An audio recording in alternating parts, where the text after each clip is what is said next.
Hare Krishna Maharaj. Hare Krishna Devi.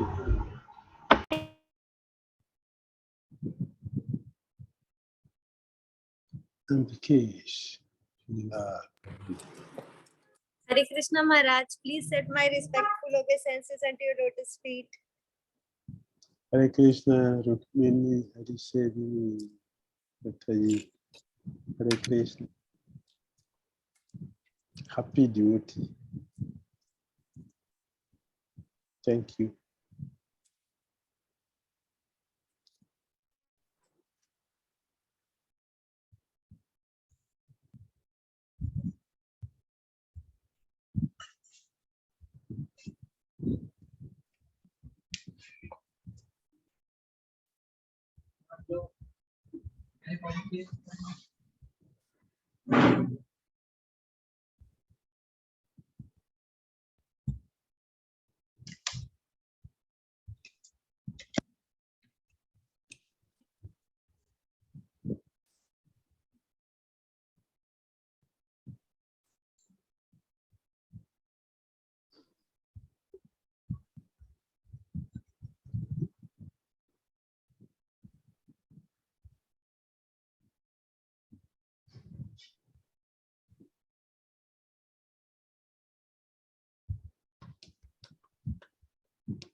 Hare Krishna Guru.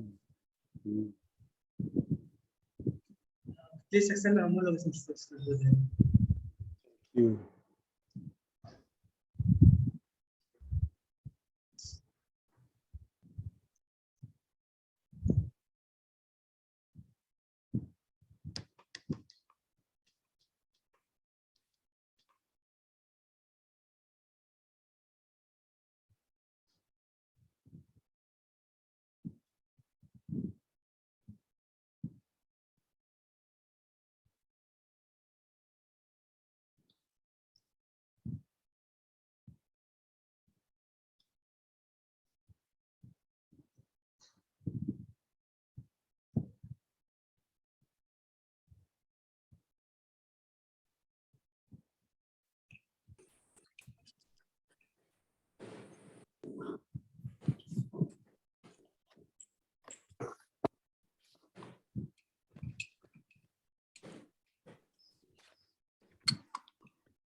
Hare Krishna. Hare Krishna, Maharaj Ji. Yes, Satyavama. Arti. Hare Krishna Maharaj. Can we start Maharaj now? Yes, I'm ready. Yes, we can start now All right. Maharaj. All right. Jaya Radha Madhava Kunja Vihari. Jaya Radha Madhava Kunja Vihari. Gopi Jana Vallabha Girivaradhari. Gopi Jana Vallabha Girivaradhari. Shodanandana Ajajanaranda Shodanandana Ajajanaranda Yamunashira Yamunashira Jaya Madhava Kunja Jaya Radha Madhava Kunja Gopi Jana Vallabha Girivaradhari. Jana Vallabha Girivaradhari. Yashodanandana Raja Janaranja Sodanandana Raja Janaranja Yamunatira Anita Yamunatira Anita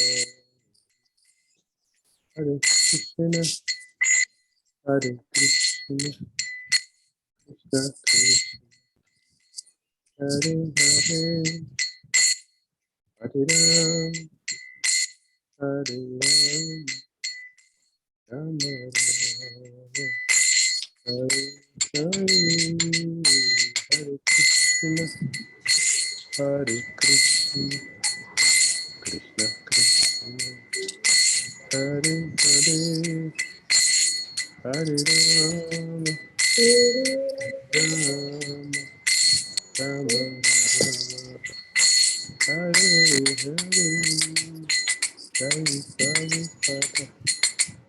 Prabhupada Prabhupada Prabhupada Srila Prabhupada Jaya Prabhupada Prabhupada Prabhupada Srila Prabhupada Jai Jai Gurudev Gurudev Gurudev Jaya Gurudev Jai Jai Gurudev Gurudev Gurudev Jai Gurudev Nitai Guru Hari Bol Hari Bol Hari Bol Nitai Guru Hari Bol Nitai Guru Hari Bol Hari Bol Hari Bol Nitai Guru Hari Bol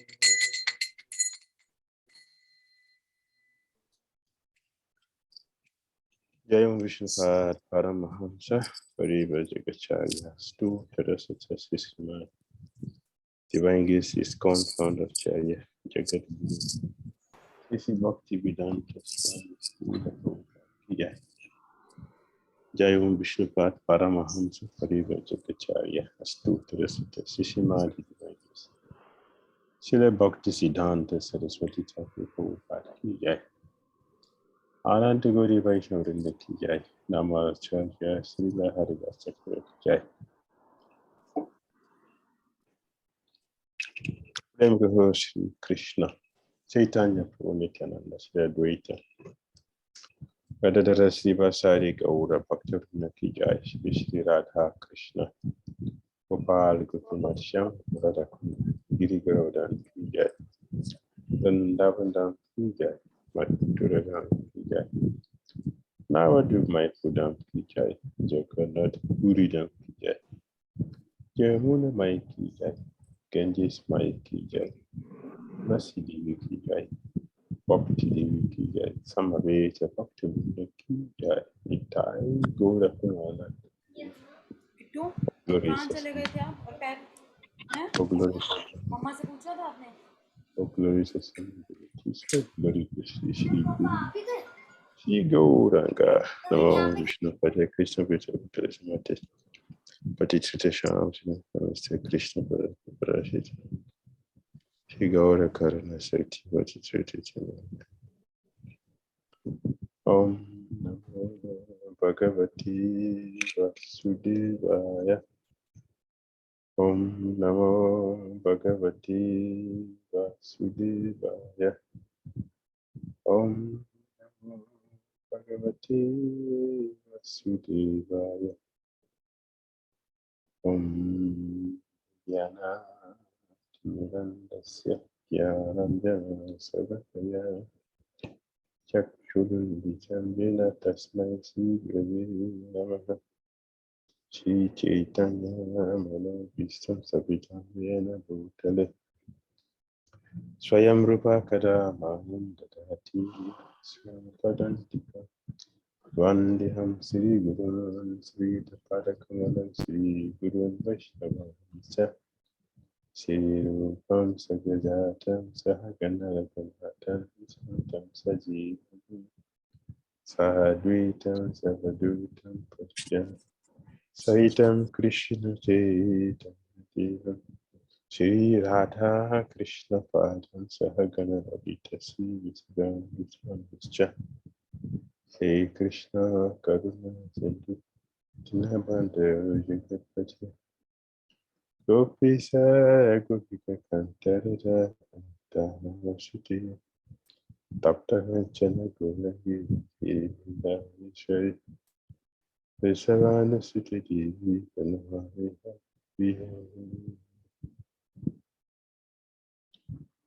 Vanchakalpatarubhyascha Kripasinghai Vacha Patitana Avnivyo Vaishnavyo Namo Namah Jai Shri Krishna Chaitanya Prabhu Nityananda Shri Advaita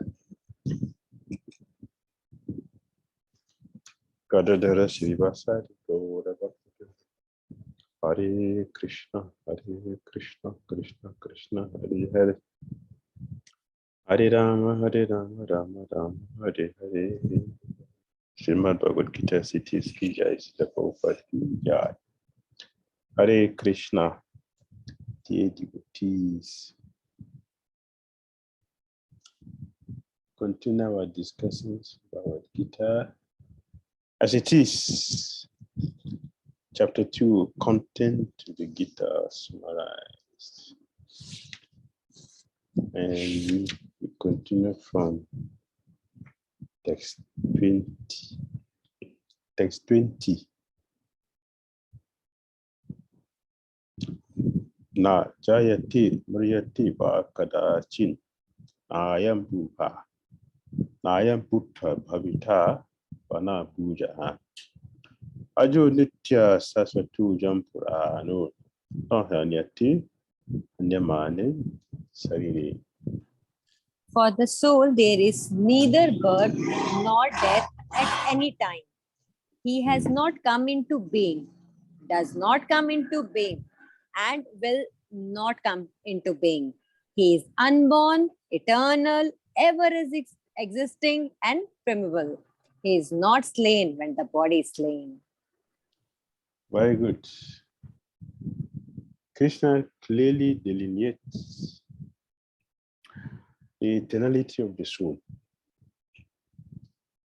The soul is eternal. Just like when we go to the street, we can get a taxi. Getting a taxi at our bus stop is not the beginning of the taxi. And when we also get off from the taxi at our destination, it is not the end of the taxi. The taxi has been running to our own time. We got in there. At our own time, we also get off. But the taxi will continue to run. For someone to say that the taxi begins from where we got it and ends at where we got off is foolishness, is lack of knowledge. Prabhupada said, due to profound of knowledge.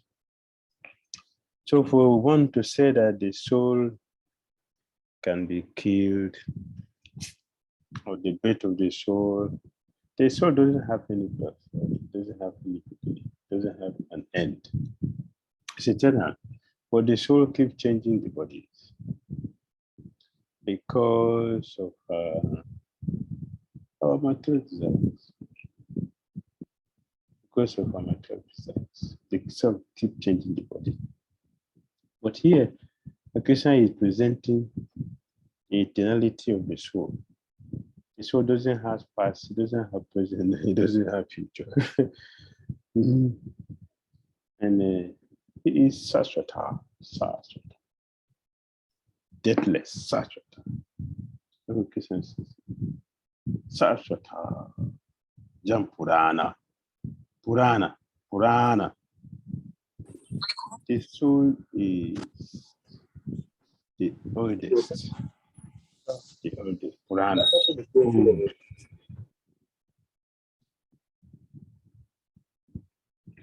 So when we have a newborn baby, it is the body that is newborn. And when the old man leaves, It is the body that is giving up, not the soul. The soul continues eternally. Putra Puniyate, Brahmanda Brahmite, Koda Bhagya. Okay, one here. When the soul becomes fortunate, then there will be termination. The termination of that body. And then the soul has to go back to the spiritual world. So that is the nature of the body. Prabhupada explained that the soul is Kuta star. Sometimes the soul is called the Kuta star. It's called the steady or Kuta star. Steady. The soul is steady. Steady means it doesn't change. The winter will not affect it, the summer will not affect it, happiness will not affect it, distance will not affect it, all things will not affect it. Nothing affects the soul. What we experience is due to our own ignorance. Yes. So, both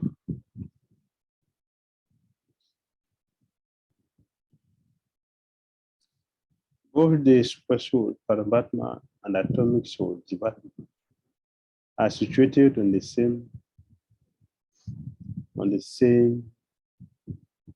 tree of the body, within the same heart of the living entity.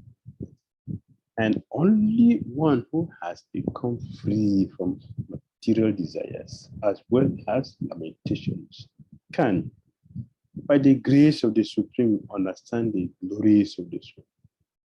Krishna is the fountainhead of the super soul, as it will be disclosed in the following chapters. And Arjuna is the atomic soul, forgetful of his real nature. Therefore, he requires to be enlightened by Krishna over his bona fide representative. 22. Maharaj, I had one question. Mm. Maharaj, as it's said in this translation of this verse, that I understand that has not come into being, means that there is no beginning of soul. And then the third part is will not come into being, means in future also it is not that it will get created. So for first and third part is clear, but what does it mean by saying that does not come into being? Means what is being said? What does this mean? That does not come into being, has not come into being is for beginning, there is no beginning, and third part will not come into being is for future. But what does it mean by does not come into being? Does not come into being means that the soul is not born.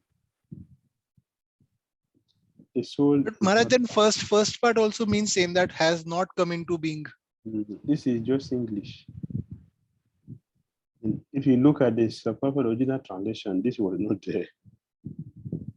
This is English. This is the present English that is presented like this. The Bhagavad Gita I first read, which was originally translated by Krishna, by Prabhupada, this was not there. And this one is a modern English. For me, it's a repetition. It has not come into being, does not come into being, and will not come into being. So yes, past, present, and future, the soul is not born. Past, present, and future has not come into being, does not come into being, and will not come into being. Past, present, and the future. Is that clear? Okay. The soul will not come. The soul still remains the same. The past, the present, the future. Okay. Not that circumstantially the soul will come into being. No. No. The soul is eternally the same. Thank you for that brilliant question. Thank you. 21. Vidha vinasinam nityam yainam ajam avyayam katam sa purusha aparata kam gata yatihantikam. O Partha, how can a person who knows that the soul is indestructible, eternal, unborn, and immutable kill anyone or cause anyone to kill?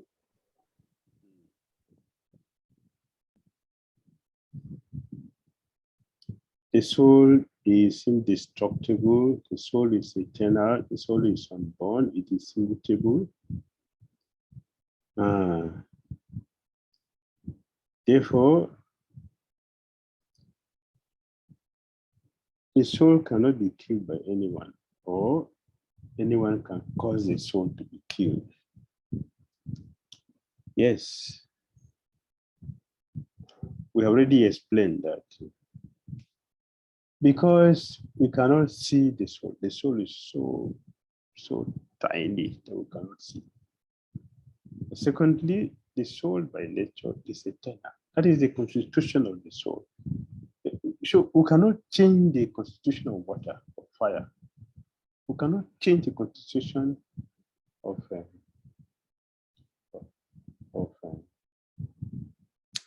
moon, the stars, or luminaries. We cannot change the situation. If we change it, it is something different. Similarly, we cannot change the soul.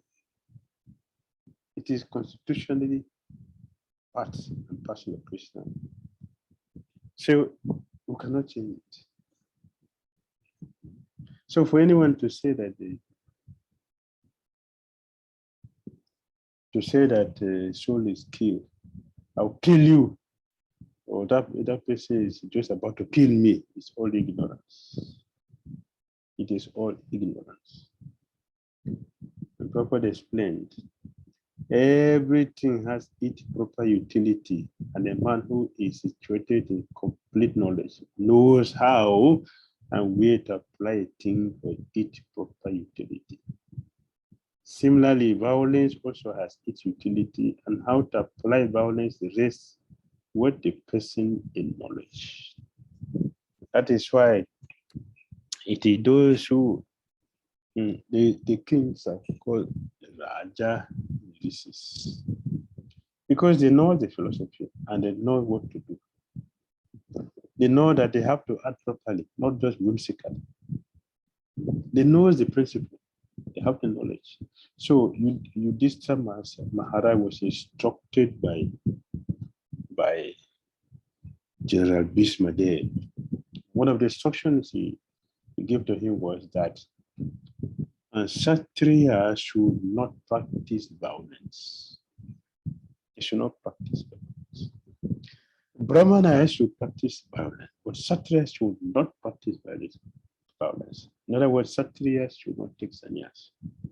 That is not for them. So we saw in the life of Prabhupada, the impersonalists, Mayavadis, they cannot touch money because money is contaminated. Maya. But Prabhupada wanted all the money in the world. Why?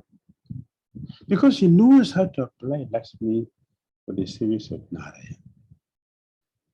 While the Mayavadis, the personalists, they don't know who is Lakshmi, and they don't know who is Narayan, because for them there is no form, there is no personality.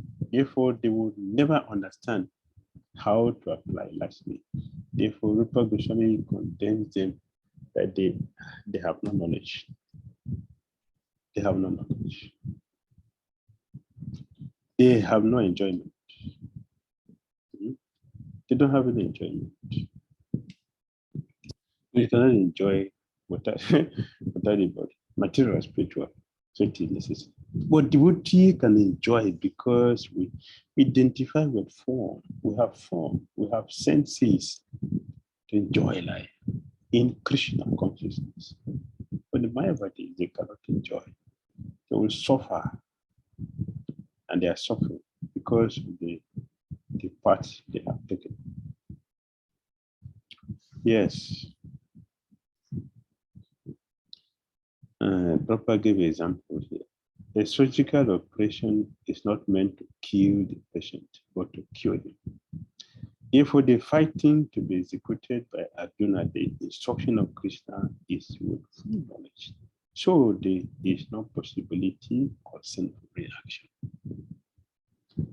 Yes, that's it. And then text 22, Krishna is speaking.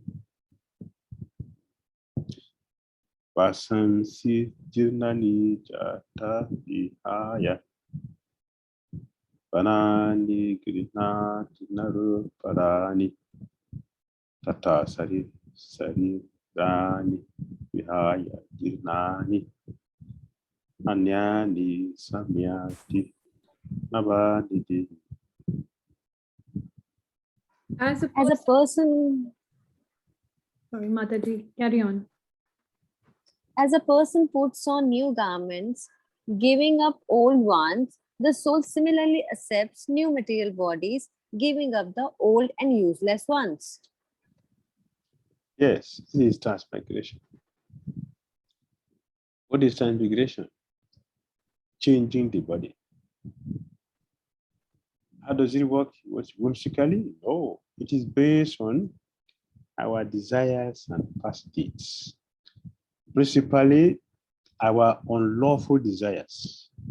Not just desires, but our unlawful desires and past misdeeds. Misdeeds, not just deeds, but it's the past unlawful desires and past misdeeds that is helping to change the body. And Krishna consciousness is to check our desire, to correct it, to balance it, and also rectify our activities so that we do things which will give us a permanent spiritual body to exist with Krishna in his permanent abode for eternal, blissful life full of knowledge. Yes, it is made possible by what? By the grace of the Super Soul. Anumanta Upadrasta. If Krishna does not give permission, we cannot do anything. Anumanta Upadrasta. That is chapter 13. Anumanta Upadrasta. Krishna witnesses all our activities, and he also arranges to the agency of the Super Soul for us to satisfy those desires, which will eventually bring us enjoyment to suffering. Why it happens that way? Because of forgetfulness of servant-master relationship. We have forgotten that we are servants, so we want to claim Krishna's position. Can you go on a bit? We want to claim Krishna's position, which is not possible. It is not possible. Yeah, just complete it. Just complete it so that you can just take it.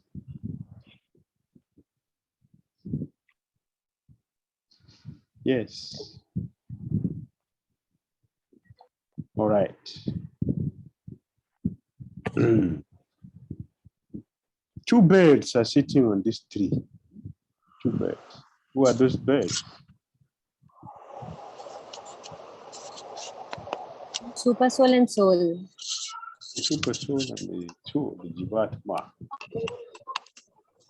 They have the same experience. They have the same experience. They are Yes, sitting in Maharaj. one. They are sitting in one place, but do they have the same experience? Yes, Maharaj. Maharaj, one bird enjoys and the other one only oversees. Not only enjoy. Look at the screen. Look at the screen. Not only enjoy. And suffers also. Yes, bad and good. Soul. Bad and good. Bad and good is for the Jiva Atma, not for the super. Their situation is not the same. The situation is not the same. Krishna is sitting here as a friend of the Jiva Atma.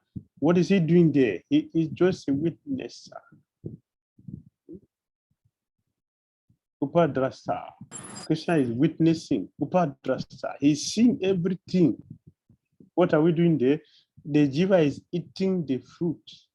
Some is sour, which is very bad. And the fruit is sweet, which is good. Both of them are conditioning. Both the good fruit and the bad fruit, they are all the same condition. Both are the same. But that is how material world is. Sometimes good, sometimes bad. So this is our language, good and bad. Good and bad, it is duality. So it's not the perfect situation. Not that, okay, I'm tasting a sweet, good fruit. Now I am free. No, it is just like when a person has a sound sleep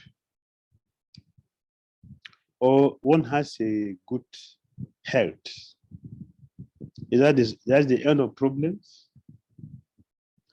That is a temporary relief of our problem. In fact, it is another ignorance because one would think that a good fruit, the sweet one I have eaten is the best, but it is not. It is not. It's still within the suffering.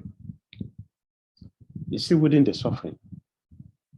So the super soul is what? Is the master watching the atomic soul who is a servant. But this servant had become captivated by the sweet and bitter fruit which is eaten. In this way, the soul continues to struggling for existence. It is not civilization. Struggling for existence, it is punishment. It brings what? Anxiety. One becomes anxious and one becomes morose. So struggle for existence is not civilization. In the material world today, our struggle for existence is considered advancement. It is not advancement. It is not civilization. It is dangerous life. It's dangerous life. Why? Because it makes us to forget the master and servant relationship. So the body is represented by the tree, represents the body. The body we carry. This body is the tree where the super soul is sitting. So this body is giving us sometimes have a very good, sweet, a very good sleep. So we are relieved from pain. We have a very palatable, good health. We are released from pain. But how long will that take? How long will that take? Only a moment. We're back to the same thing. The Lord Maharaj said what? Chewing the chewed. Maharaj, can I ask a question here? Yes, Arti, you're free to ask a question. Question is that bird one, it says that it's witnessing and watching.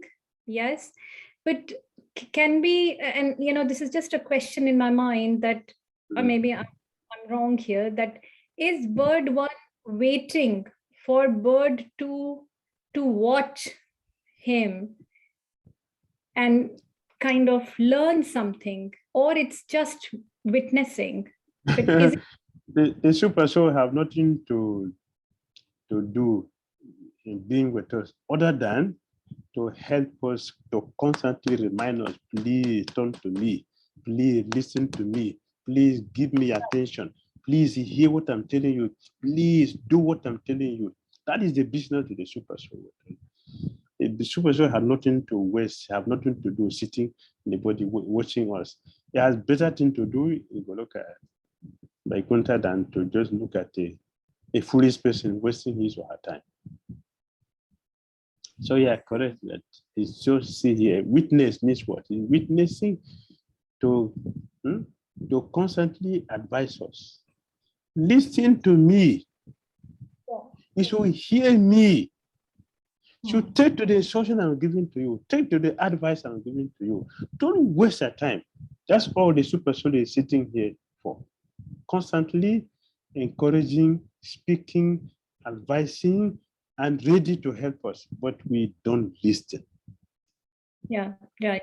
So When it one is becomes fortunate, Yeah, thank you, when one Maharaj. So becomes fortunate, then one listen to the Super Soul.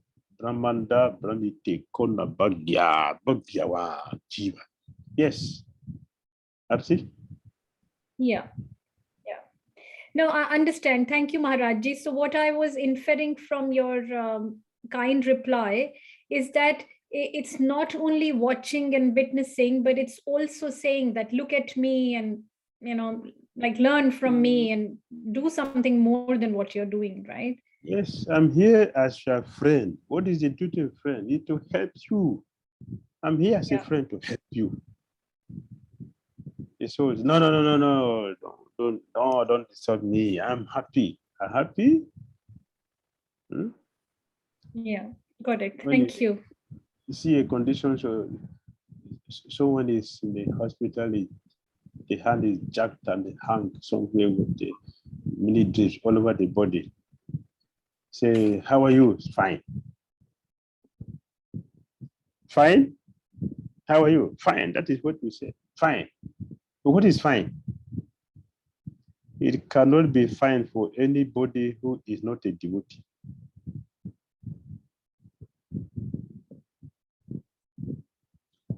Anybody who is not a devotee, nothing can be fine with the person. Fine only when one is a devotee. Yes, this is our situation. All right? Yeah. Hare Yes, Krishna. Hare Krishna. Hare Krishna Maharaj Dhanotna. Maharaj, can I also ask one question? Yes, you can ask. Maharaj, I'm just not able to get over this materialistic idea that like when two persons are friends, like they must have like similar qualities. Like a king will not like to become a friend with a beggar. So like why does even like Krishna has a like friendly, like why he wants to like friendship with a Jivatma who is so much insignificant? Like how can two people who are of very different cadres like even think of being friends? Like so I'm not able to get over this materialistic idea.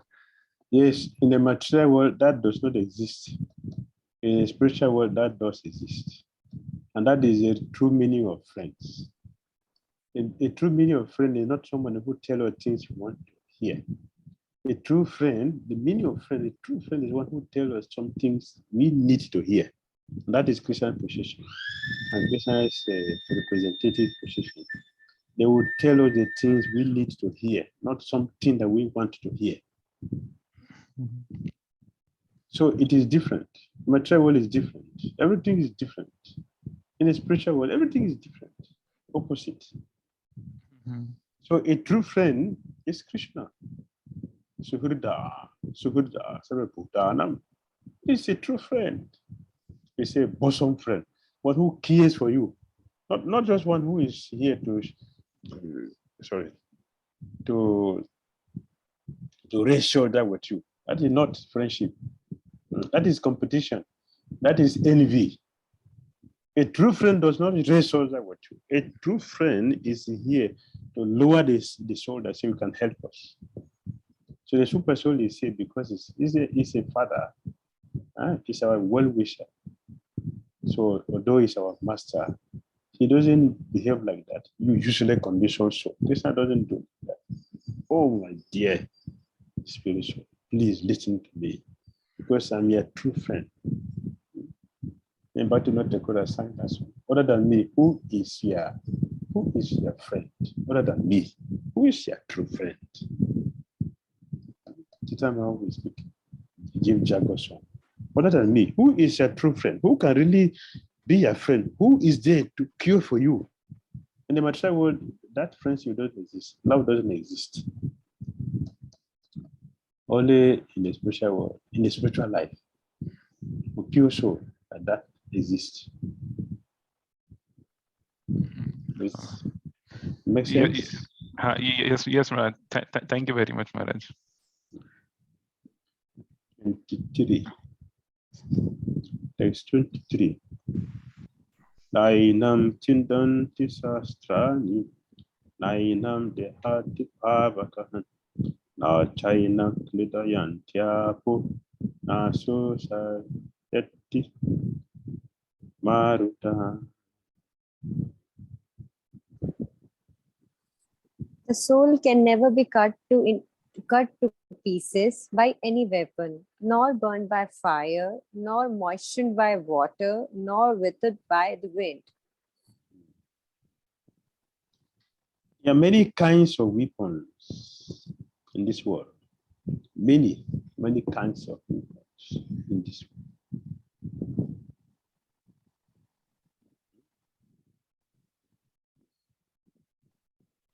Varieties of weapons, all kinds of weapons, swords, flame weapons, rain weapons, tornado weapons, etc.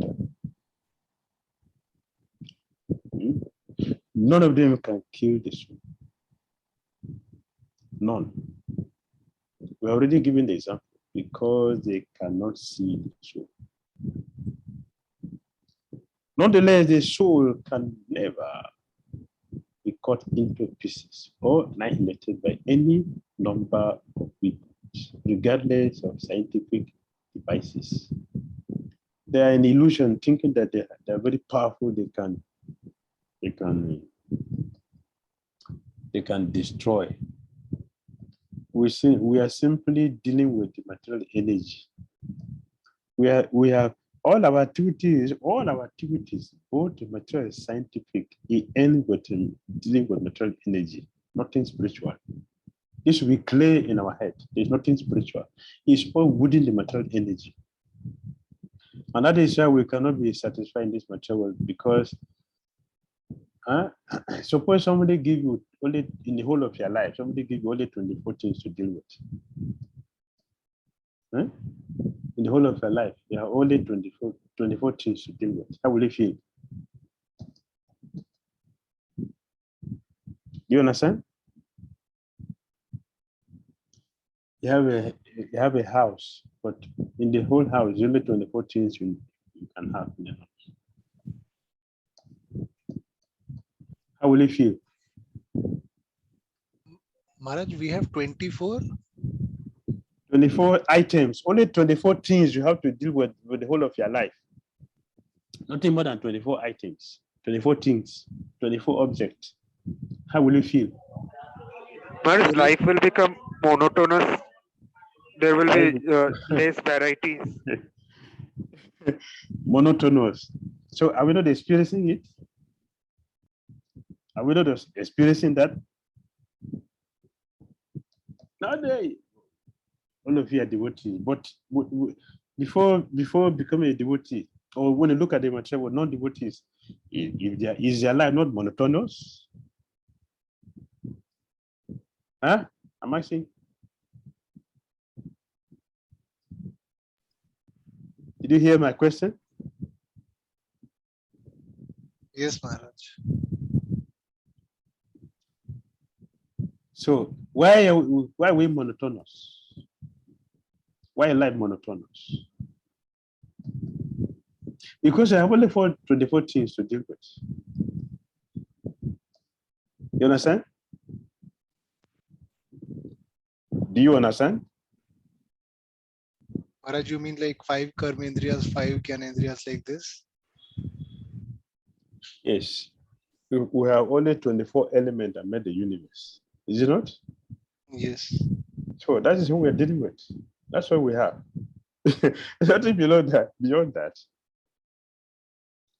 Only when we get out of this that we'll be happy. Because now we have varieties of things to deal with.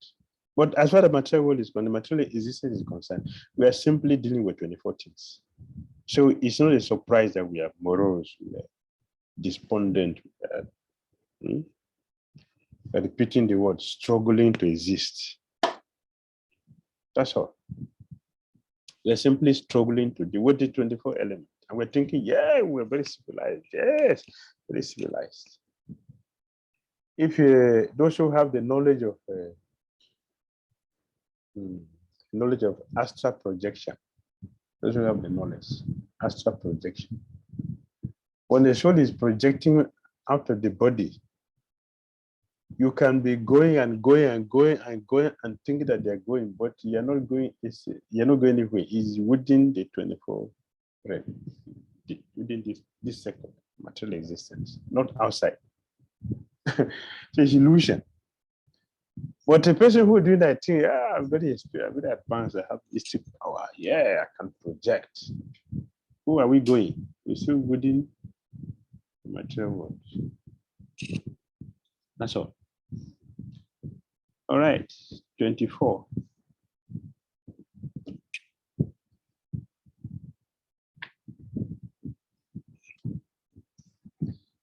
Achadyuyam adayuyam aklidyususha evacha nitya sarvagata stanu achaloyam sanatana.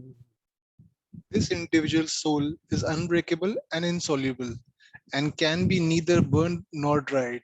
He is everlasting, present everywhere, unchangeable, immovable, and eternally the same. He's describing the soul, right? Here, Krishna is describing the soul. Yes, Maharaj.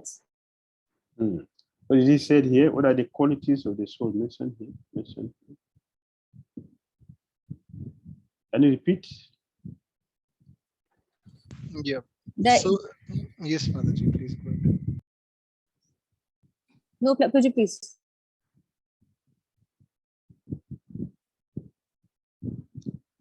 Come on, go on.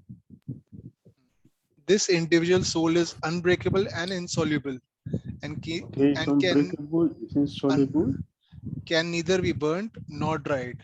cannot be burned, cannot be dried, Everlasting, it's everlasting, present everywhere, unchangeable, immovable, and eternally the same. Eternally the same. Thank you. What is immovable?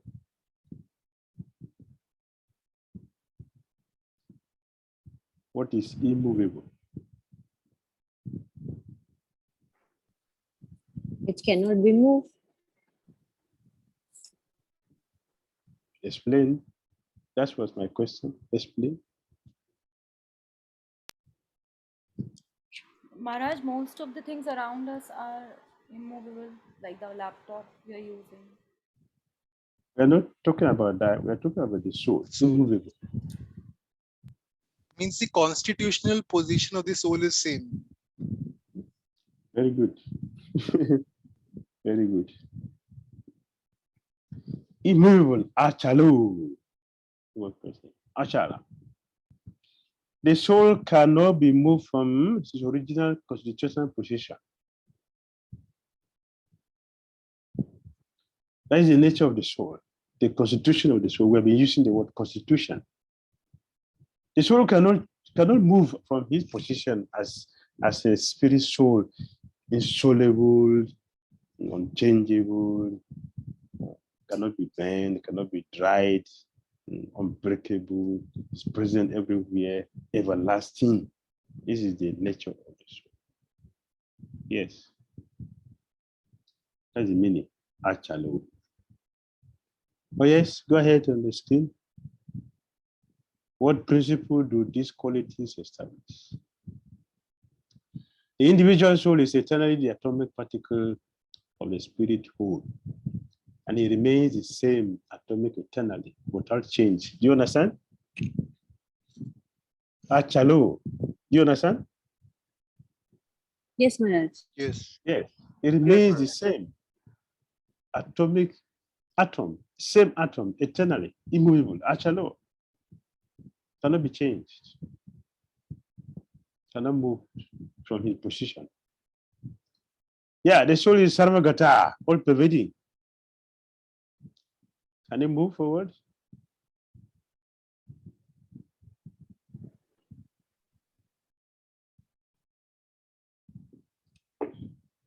Yes. 25. Abyaktuyam achinchoyam avikaryo jam uchati tasmadivam vidi twainam nanuso chitum arhasi.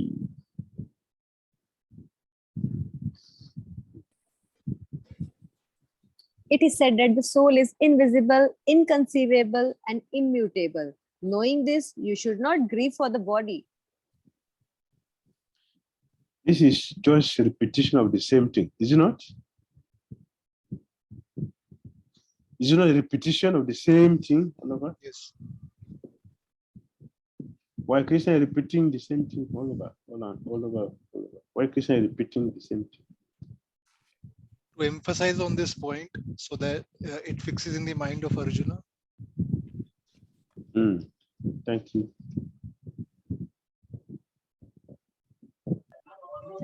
Maharaj, can you please explain what is immutable? What is the meaning of immutable referring? Look at the dictionary. This is English. Immutable.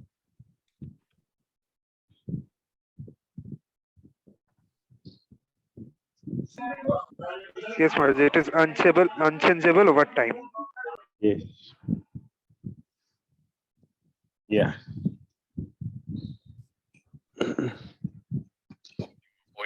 You already explained past, present, and future. The soul remains the same. We don't They're not going to change. not under different. Who is that?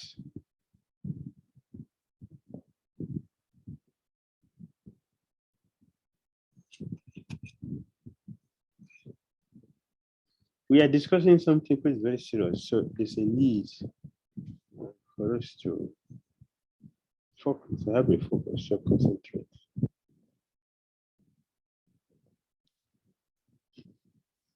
Yes, so properly explain.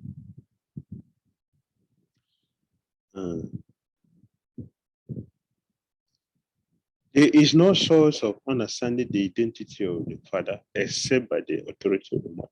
Similarly, there is no source of understanding the soul except by studying the Vedas. If you want to understand the soul, you want to have the knowledge, you have to study the Vedas. In other words, the soul is inconceivable by human experimental knowledge.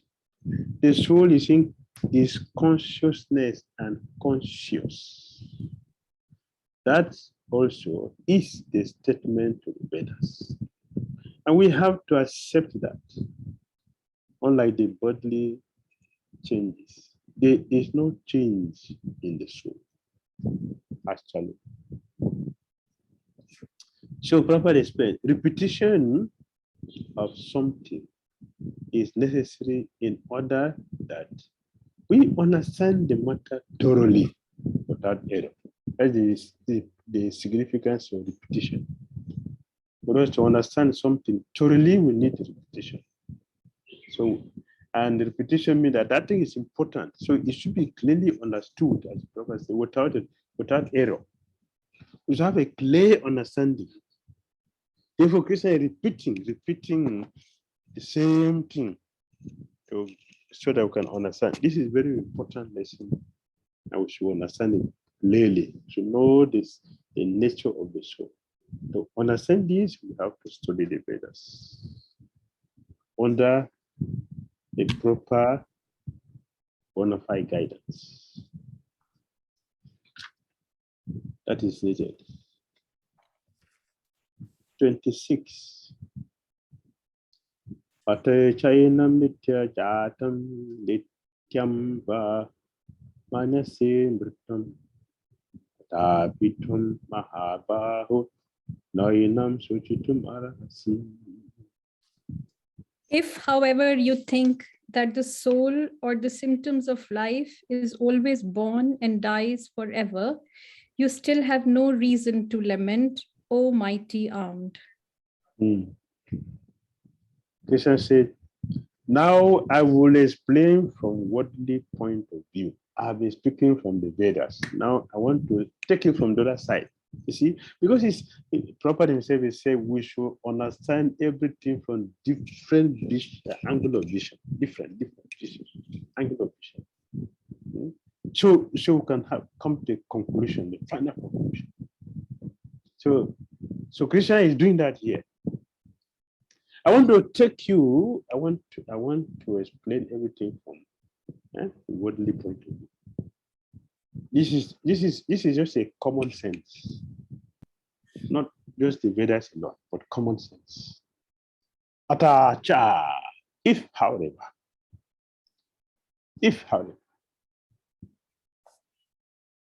So Vishnu Chakravarti Thakura explained Krishna's thinking. I have thus far explained things to you from the viewpoint of Shastra. Now I will explain them from the worldly point of view. Surrender to me. So that we can have a complete understanding, because there are many philosophies. These philosophies, many of them are all useless. They are only meant to keep us, in ignorance. Many philosophies are meant to keep us in ignorance. Bhagavad Gita is meant to take us out of ignorance. So Prabhupada explained that when Lord Krishna spoke about Gita, it appears that such philosophers existed. And they were known as the Lokayatikas and Vaibhasikas. Such philosophers maintain that life symptoms take place at a certain mature condition or mature combination. Ignorance. This is big ignorance. And because you are in ignorance,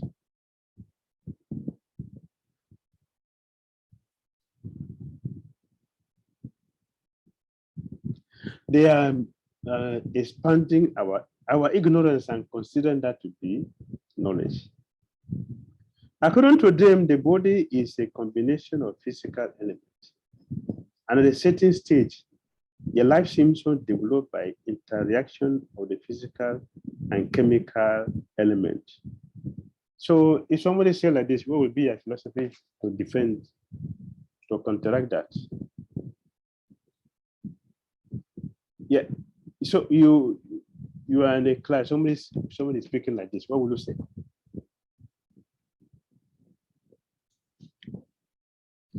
What will you say?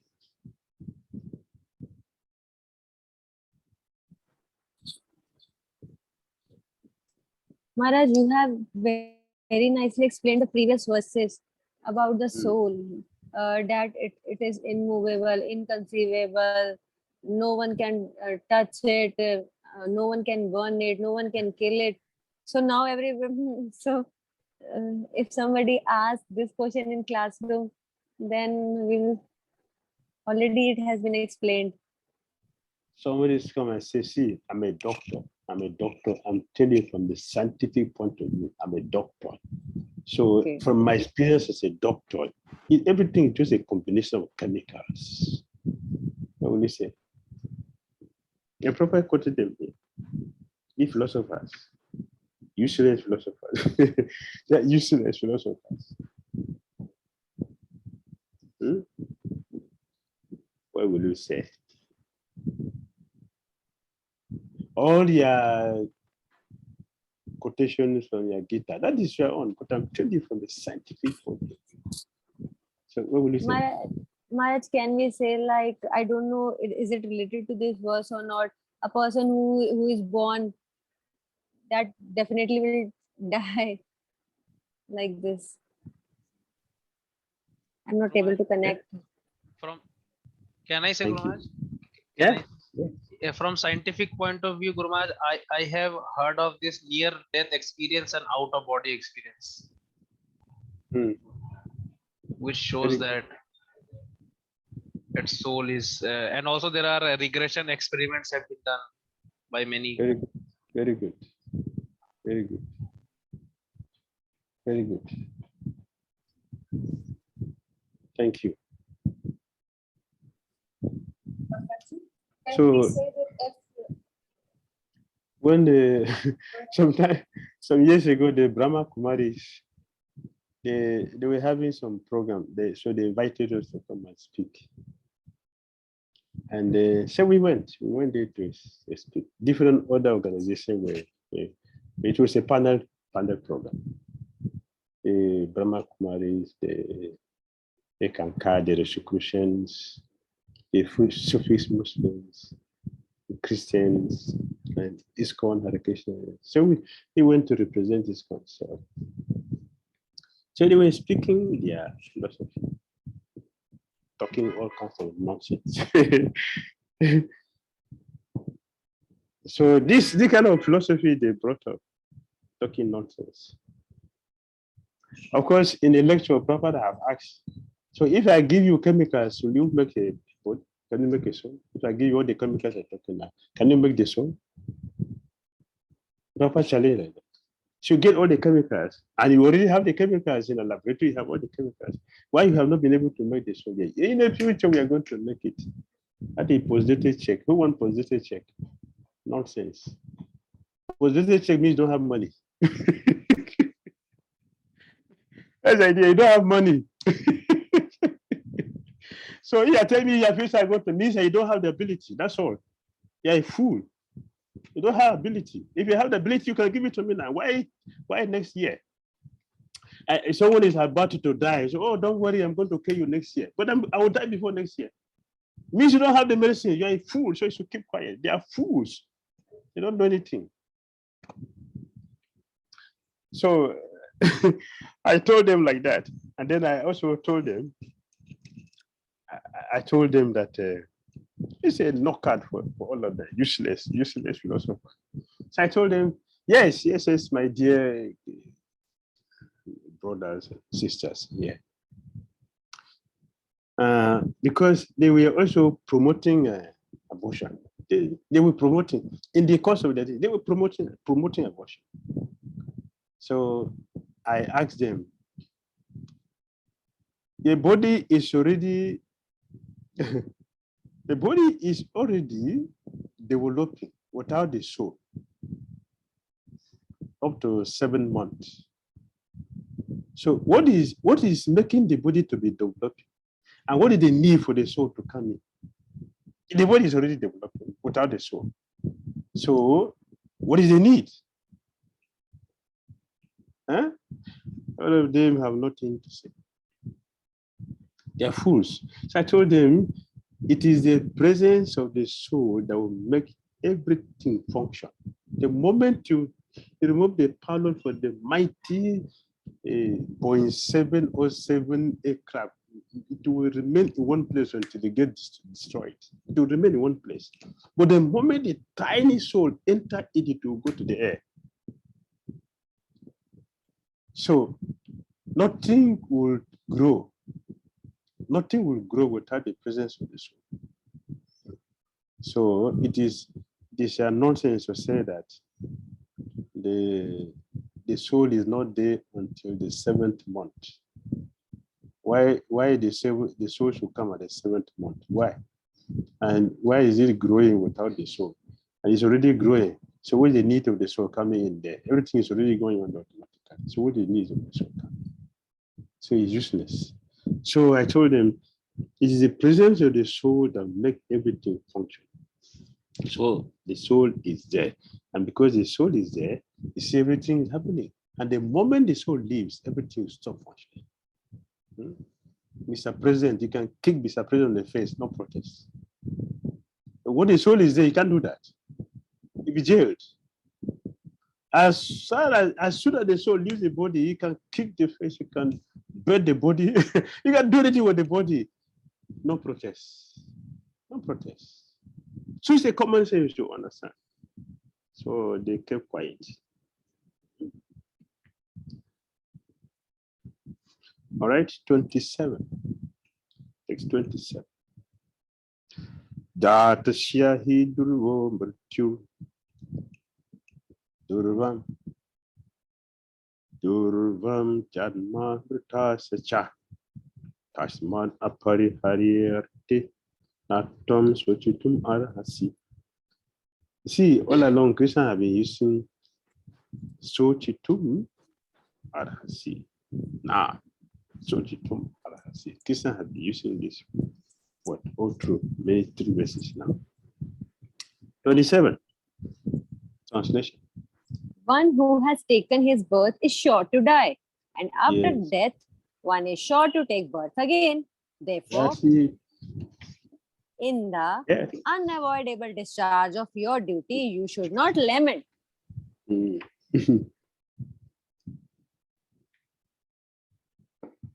So here Krishna is telling Arjuna that it is wrong for him to think that he's going to stop the Kaurava from dying. That is wrong. That's all. The body has taken birth, it is sure to die. The body dies, it is sure to take breath. Until one is qualified to go back to body. Then it is finished there. Our material existence terminates when Bhakti comes in. When Bhakti comes in, our material existence terminates at that point. Now we are walking on our way back to Godhead. To our strict, serious, strong sadhana. That is the way. 28. Avyakta dini bhutani, vyakta madhyani bharata, avyakta nidhanyaiva, tatraka paridevana. All created beings are unmanifest in their beginning, manifest in their interim state, and unmanifest again when annihilated. So what need is there for lamentation? Yes, all created beings are unmanifest in the beginning. Means what? What does that mean? Like they are taking birth. Yes, we don't have They a are physical existence. absolute. No, we don't have a physical existence yet. There's no physical existence yet. Unmanifest. And then manifest in the interim. Interim means between the before existence and after existence. In the middle, there's an interim. You understand? It is not manifested, not become manifest, and also again unmanifest when the body is annihilated. So in between that is interim. And that is how the soul functions in this world. Krishna has just said that Arjuna should fight whether he believes in an eternal soul possessing a material body, or that no soul, only a body exists. These verses explain that whether or not we believe in the soul, the material body was previously unmanifested. Now, for some time, the body is manifest, and in the future, it will again become unmanifested. The body must be annihilated. What is the use, therefore, of lamentation? Better for us to fight, regardless of what knowledge of the soul we have accepted as true. Whichever way we accept as true,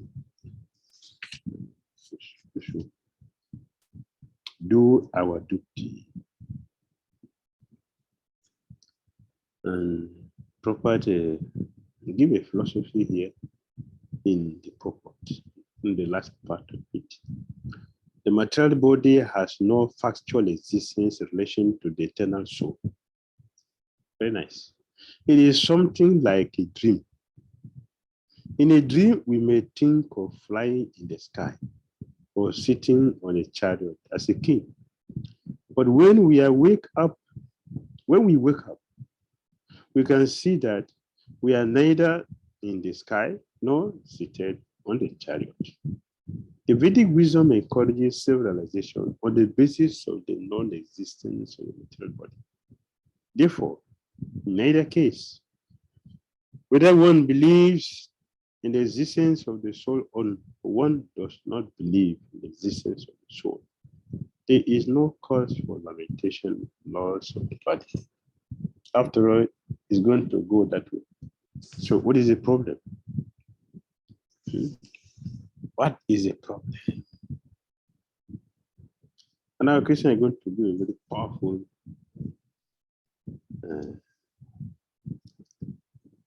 explanation.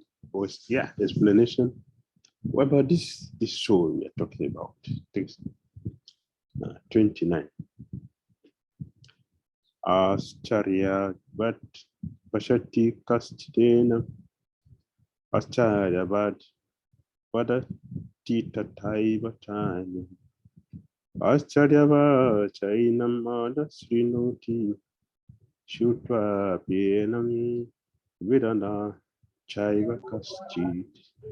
Some look on the soul as amazing, some describe him as amazing, and some hear of him as amazing, while others, even after hearing about him, cannot understand him at all. Right.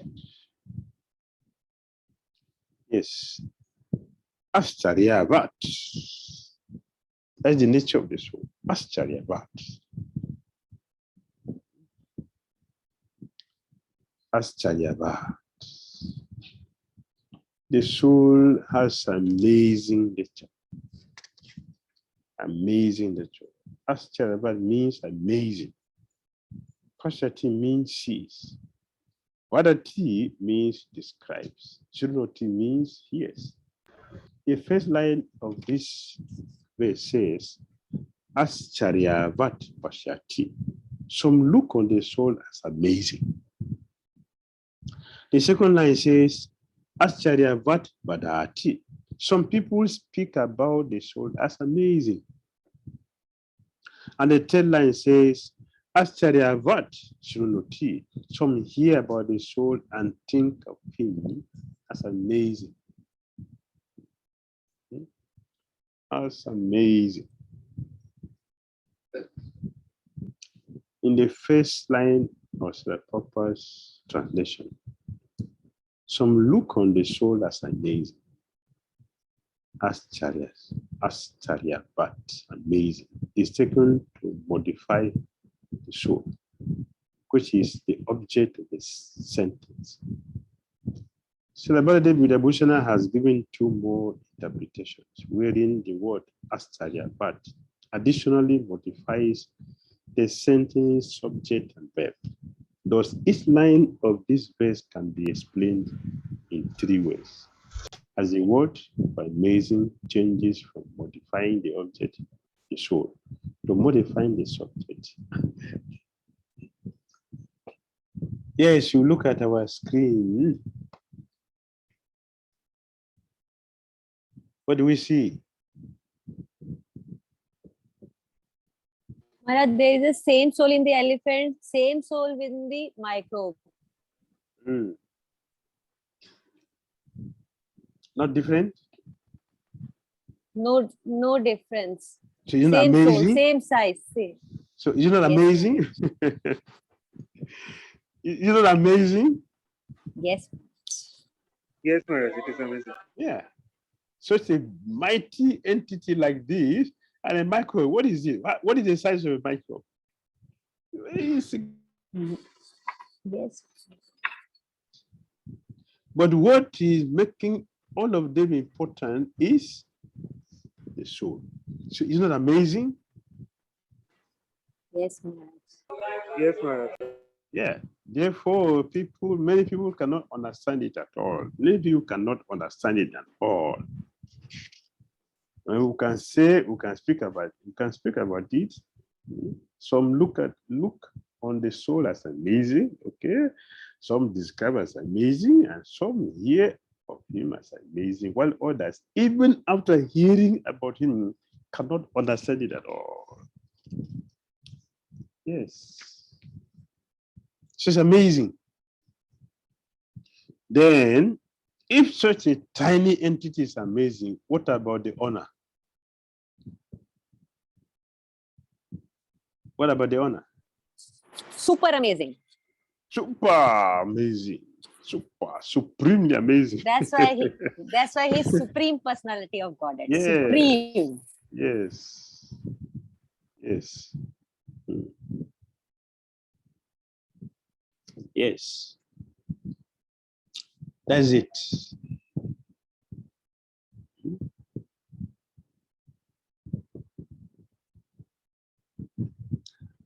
Who are the people who cannot understand?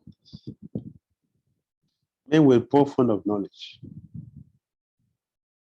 owing to a gross material conception of things. Most men in this age cannot imagine how such a small particle can become both so great and so small. It's amazing. Yes, men who are not austere, they cannot also understand.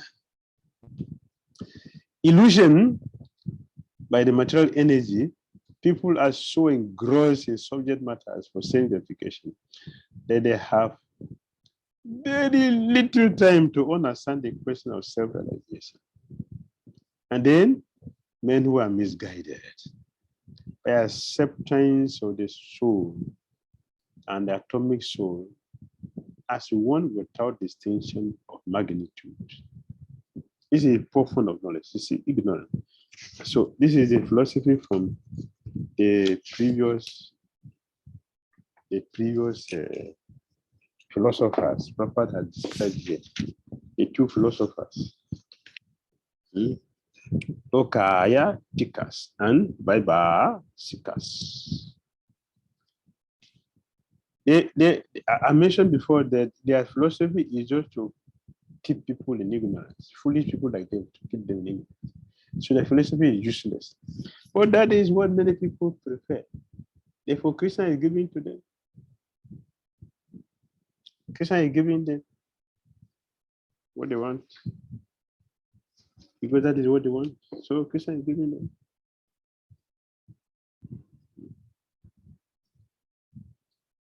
Some people who are inclined to hear about the soul may be attending lectures in good association, but sometimes owing to ignorance, they are misguided by acceptance of the soul, an atomic soul, as one without distinction of magnitude. It is very difficult to find a man who perfectly understands the position of the soul, the super soul, the atomic soul, their respective functions and relationships, and all other major and minor details. And it is still more difficult to find a man who has actually derived the full benefit from knowledge of the soul and who is able to describe the position of the soul in different aspects. But if somehow or other one is able to understand the subject matter of the soul, then one's life is successful. The easiest process for understanding the subject matter of self, however, is to accept the statement of the Bhagavad Gita spoken by the greatest authority, Lord Krishna, without being debated by other theories. But it also requires a great deal of penance and sacrifice, either in this life or in the previous ones, before one is able to accept Krishna as the Supreme Personality of God. Krishna can, however, be known as such by the costless mercy of the pure devotee, and by no other means, other way. All right, so in text 30, Krishna will end his knowledge, by discovering knowledge. Maharaj, can you please explain the last line? Krishna can, however, be known as such by the causeless mercy of the pure devotee and by no other way. Yes. Little bit. Yes. The other day we mentioned that some people went to India to look for Krishna. From America, they went searching for Krishna. They didn't go for was for something else. They went searching for Krishna. And they search for Krishna and spend a lot of time. They spend money, they spend their time looking for Krishna. They visited so many temples. They did. But they didn't find Krishna. The same people came back to America and they got Krishna. How did they get it? It's the Prabhupada. Why Prabhupada? He's a devotee of Krishna. So by the mercy, costless mercy of a pure devotee only, I want to understand Krishna, because Krishna has given himself to his devotees. So Vishnu Chakravarti Thakur mentioned, the mercy of Krishna is not with Krishna.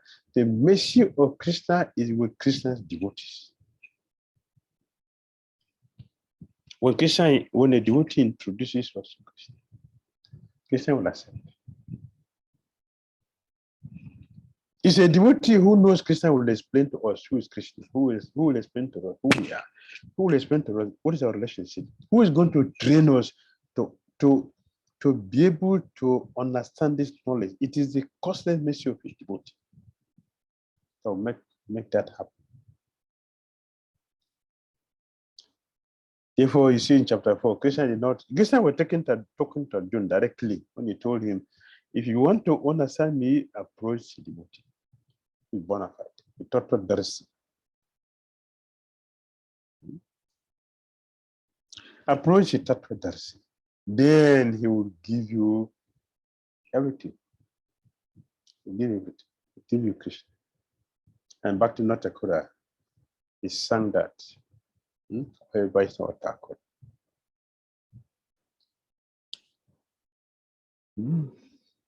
Oh, Vaishnava Thakura, you have Krishna. Krishna is your property. You have Krishna. I don't have Krishna. Therefore, I'm running behind you, begging. Please give me Krishna. Please give me Krishna. Please give me Krishna.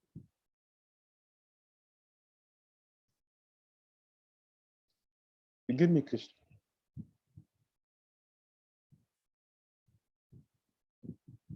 Srila Vyasadeva, who compiled this Vedas we are reading, it's about Krishna. What he was doing is about Krishna. The work he did was massive, it was huge. Krishna Ramuni appreciated. But how did he get out of the illusion? How did he get out of that? How did he get out? By what I said, he compiled it Veda at his maturity. How did he become mature? By the mercy of the pure devotee Narada. By the mercy of Narada. What he was doing was with Krishna. It was not with Maya, it was Krishna. So why did you understand? Because the mercy of Krishna is with Krishna's devotees. Until one meets with devotees of Krishna, then our fortune begins. When good fortune arises, is when is that? When one meets with a devotee. That is when we are considered fortunate.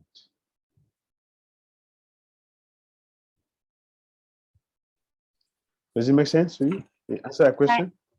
Yes, thank you so much, Maharaj. Our good fortune has already arisen because we are getting your divine association. Please recommend us to Krishna Maharaj. Hare Krishna, you're on the way. You're studying for Maharaj, yes. Maharaj, I had one doubt. Yes. As we were discussing about that one should not lament for this only, whether it's eternal or whether it's temporary, as it was mentioned in the earlier verses, in the 28th verse and 27th. So one thing, like whenever we see even when a Vaishnava Acharya also leaves the body, so Narottam Das Thakur is telling that, where should I break my head?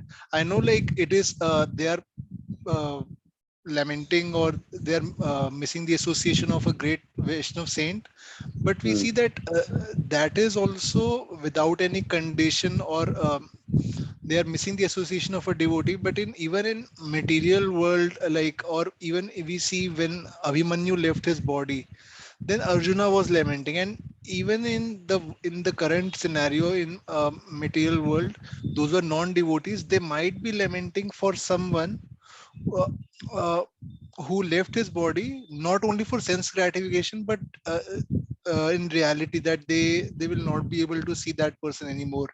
So why is lamenting not a why Krishna is telling that one should not lament, when we see still Arjuna lamented, or we see even in case of Vaishnava Acharyas leaving the body, or when a non-devotee or materialist is lamenting?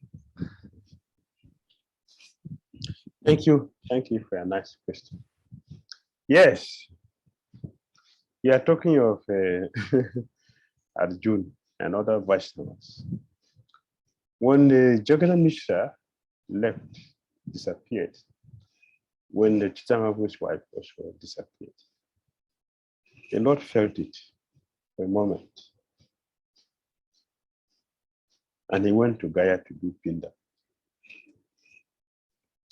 When Chitamabu heard that his wife disappeared, for a moment he felt it.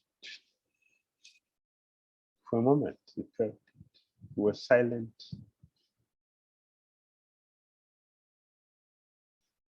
Then he came out to start speaking the philosophy to his mother, Sachima. Maharaj, So- your voice is little low. Voice is little low. I am just not able to hear. I don't know why it is low. I was saying that it's better now. Yes, Maharaj. Yes. It's better. Yes. Okay. I was saying that you are talking about Arjuna and Vaishnavas. Even though Chaitanya Mahaprabhu, he felt the pains of separation from his father when Jagannath Mishra left. He felt it. Even his wife, he also felt it. He was silent for some time before he came out and started speaking a true philosophy to such a matter. He did. And then, so what is the difference that the academies are lamenting, and then devotees also lament? When Advaita Acharya's son left the body, he cried. You remember? Yes. But when the Srivas Pandit's son left, he didn't cry. Yes, Maharaj. Advaita is Lord Vishnu. Shiva is not Lord Vishnu. Shiva is Jiva. Say not the moon. So why Vishnu cried? And the Jiva did not cry?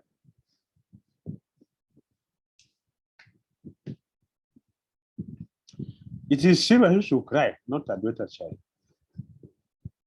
But Advaita is the one who cried. And Shiva did not cry.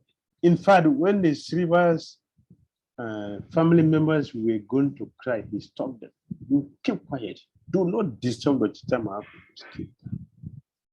Keep quiet. Don't make noise here. And they kept quiet. Sri Chaitanya Mahaprabhu, the super soul, noticed that they asked themselves, something happened here. What happened? So he was saying, this nothing. Let the kitchen continue. Chaitanya said, no, please tell me. Something has happened. Before he was told that his son has disappeared. Sri Chaitanya Mahaprabhu, he went to the boy and said, why are you leaving us? Huh? Why are you leaving us? The boy said, my Lord, I am not independent. Everything is happening by your cosmic mercy. when you have asked me to leave here because my time with the Srivas chakra has ended, I have no powers to say no. So I have to go. It is all by arrangement, perfect arrangement. After everything was, when the boy gave the philosophy, and then he lay back again and left. Lord Chaitanya Mahaprabhu, he did the funeral. He requested all the devotees, they took the body to Ganga, and he did all the necessary rites. Chaitanya Mahaprabhu participated. And then Chaitanya Mahaprabhu said, Srivas, here you lost your son, and you did not become morose, you did not become confused, you don't become bewildered. You did not do anything to feel the disappearance of your son because of me. This is exceptional. This can only be done by a pure. Not that Advaita is not a pure. Not Advaita is not a pure. He is Lord Vishnu. Not just his Vishnu, he is Lord Shiva and Vishnu together. So Chaitanya Mahaprabhu glorified Srivas and told him, you lost one child today, you have two. You have me, you have no Nityananda. We have become his children from today. To God that blessed, thank you. So why Vaishnava should lament? Vaishnava does not lament. They only feel the pain of separation from the association they will have with the devotee. The Vaishnavas are very valuable. In the third canto of Srimad Bhagavatam, my ceremony said this material is ugly, very ugly. Or the material, ugly material had become beautiful because of the presence of the devotees. The devotees. Therefore, when devotee leaves, the devotee depart. We feel it. The pain. It's not a lamentation, it is the pain of separation that we feel. It's appreciation of the existence, the benefit we get from this devotee that we feel.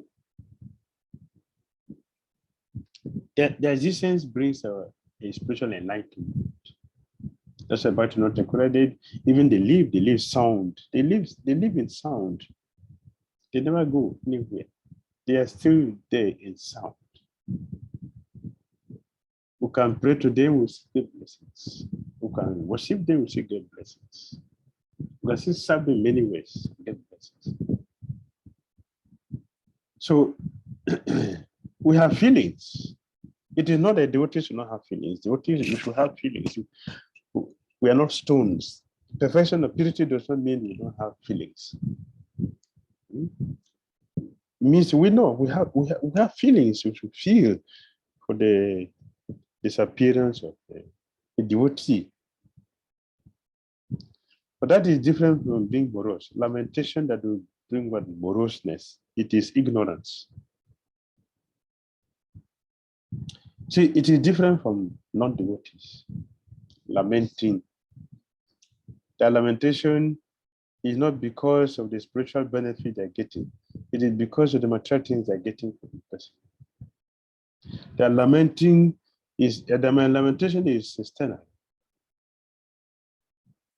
They are lamenting for the person they have not seen, they have not known. They are relating with the material body. But the devotee appreciates the soul that's left. So it is different. There is spiritual lamentation, so to say. Spiritual lamentation. Spiritual lamentation is very purifying because it's about the pure devotee. Material lamentation is very condemning. It is conditioning. There's no benefit there. There's no benefit. Does it make sense? Yes, Maharaj. Thank you for clarifying. Yes. All right, so we go to text 30.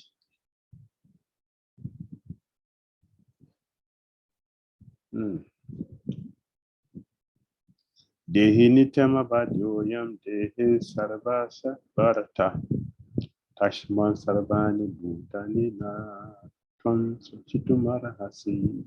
30.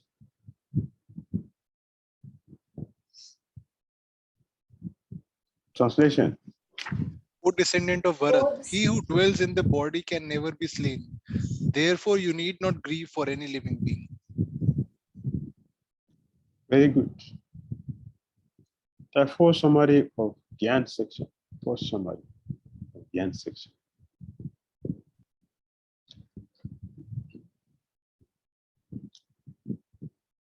What's the summary?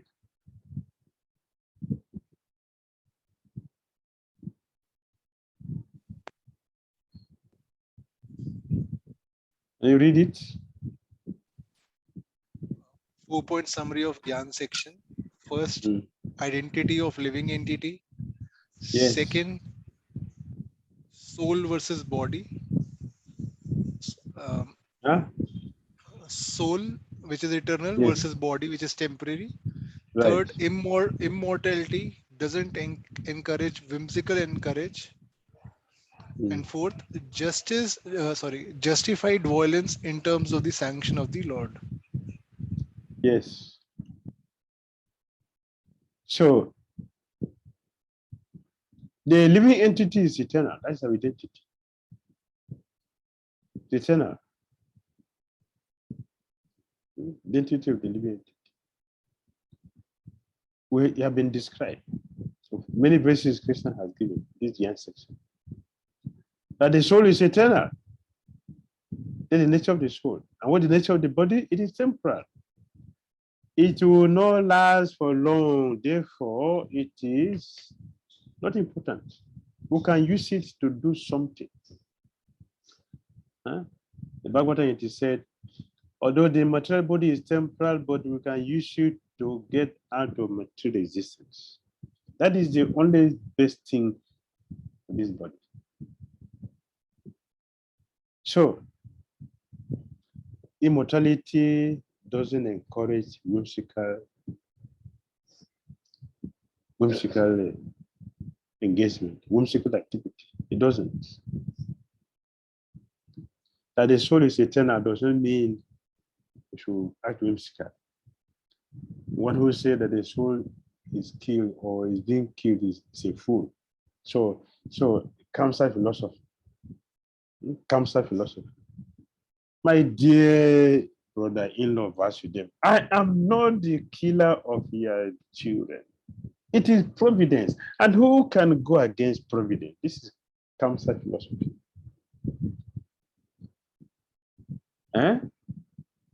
It is dangerous philosophy. Why?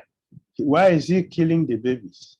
Because he had that the eighth child of the sister going to kill him. Now he's speaking an empty philosophy that he does not believe. He doesn't understand. So this does not encourage our being whimsical. In the name of scripture, we already mentioned that a philosophical misunderstanding is very dangerous. And the last one is, it does not justify violence in terms of the sanction of the law. Justify violence only in terms of the sanction of the law. That is where violence is useful. The Lord sanctioned it. Then we have the right to do it. In this case, Arjuna was ordered by Krishna. Not the present war. We are fighting each other because of our ambition. I want to show my supremacy. So I'm fighting to get their kingdom, to add to my own kingdom. Just to increase our empire. We are doing so many sinful activities. That is not justified. But violence to rectify the situation and bring sanity to the community is scriptural. It's wonderful. It has to be followed. All right. So now we go from 31 to 38. It's a different section. Yeah. Karma kanda. By performing prescribed duties, gain material happiness. If you perform prescribed duties, you get material happiness. Yes, there's 31. Swadharma mapi chaveksha navikam itum arahasi dharamyaniti dharmaji yudhar shri anyat chatra yasya na vidyate. Considering your specific duty. Considering your ahead. considering your Yes. specific duty as a Kshatriya, you should know that there is no better engagement for you than fighting on religious principles. And so there is no need for hesitation.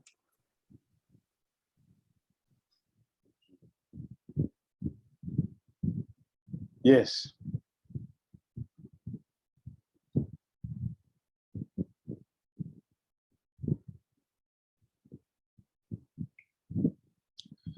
Yes. Krishna has given instruction based on the scripture. Now Krishna is going to give instruction which is less elevated principles. The one which promises a material reward. This one promises material reward, not just spiritual, but material reward. So there are two kinds of swadharmas, specific duties. And on the bodily plane, it is called varnashram dharma. And when one is liberated, it becomes spiritual. Next, something is still there for this. 31. Okay. Yes.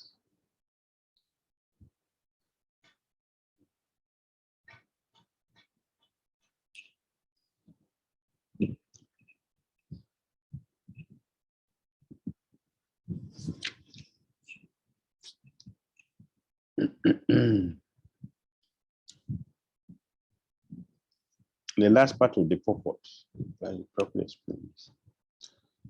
There are two kinds of swadharmas, specific duties. As long as one is not liberated, one has to perform the duties of his particular body in accordance with religious principles in order to achieve liberation. When one is liberated, one's swadharma, specific duty, becomes spiritual and is not in the material bodily concept. In the bodily conception of life, there are specific duties for the brahmanas and kshatriyas respectively, and such duties are unavoidable. Swadharma is ordained by the Lord, and this will be clarified in the 4th chapter. On the bodily plane, Swadharma is called Varnashram Dharma, or man's stepping stone for spiritual understanding. Human civilization begins from the stage of Varnashram Dharma, or specific duties in terms of the specific mode of nature for the body obtained. Discharging one specific duty in any field of action in accordance with the orders of the high authorities serves to elevate one to higher status of life. Yes. Varnashram, Varna Ashrama, Varna and Ashrama, institution. They help us to organize our life in such a way that we make progresses in the spiritual life. From the animal platform, you can migrate, you can grow to a bona fide people. So what do we see here? Conditional activities is based on our what? As Banarasam. Is Banarasam. The temporal duties, eternal duties, is what? Is Swadharma. Is Swadharma. And our constitutional activity is what? Sankirtan, spiritual. Sankirtan. Yes. This way or that way, you have to fight. If you think that you are not in the bodily concept of life, then it is my order. You must fight. If you think that you are in the bodily concept of life, then you are Kshatriya. You must fight. Either way, you have to fight. Aparihari. Aparihari. You cannot avoid it. You have to do it. Either we are a liberated soul or we are conditioned souls. We have to function. We have to do something. We must act by the nature of this, the spirit soul. We are active, cheta, conscious. Conscious means it's always activity. There's always activity to be done. Those who are very fortunate, the activities are based on. The activities are based on. They are directed by the civilization, which will lead us to go up, transcend the animal platform to come to human activity and gradually liberate ourselves until we get to the eternal kingdom of God. So Krishna is encouraging, we must do something.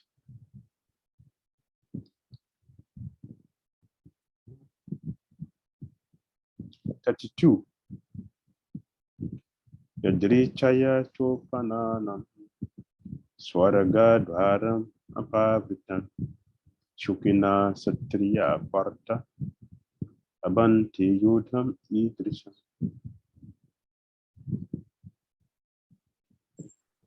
Oh, Parth. Translation.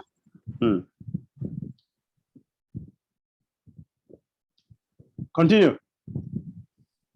O Partha, happy are the Kshatriyas, to whom such fighting opportunities come also, opening for them the doors of the heavenly planets.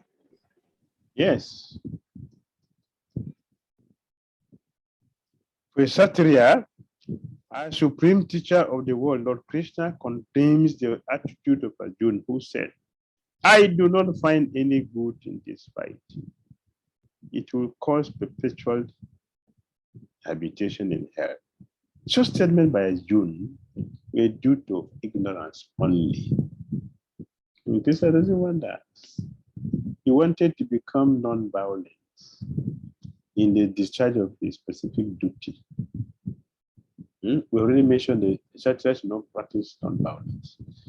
That is not his Swadharma. If you do that, you'll be degraded. A household, a Kshatriya should not leave the body in the hospital. If a Kshatriya leave the body in the hospital, will go to hell. A Kshatriya should leave the body fighting. That way he go to Swarga. He'll go high.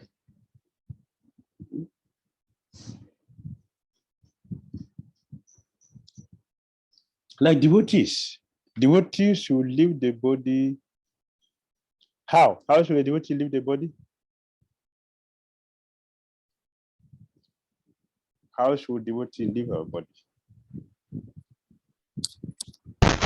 Maharaj, remembering Krishna.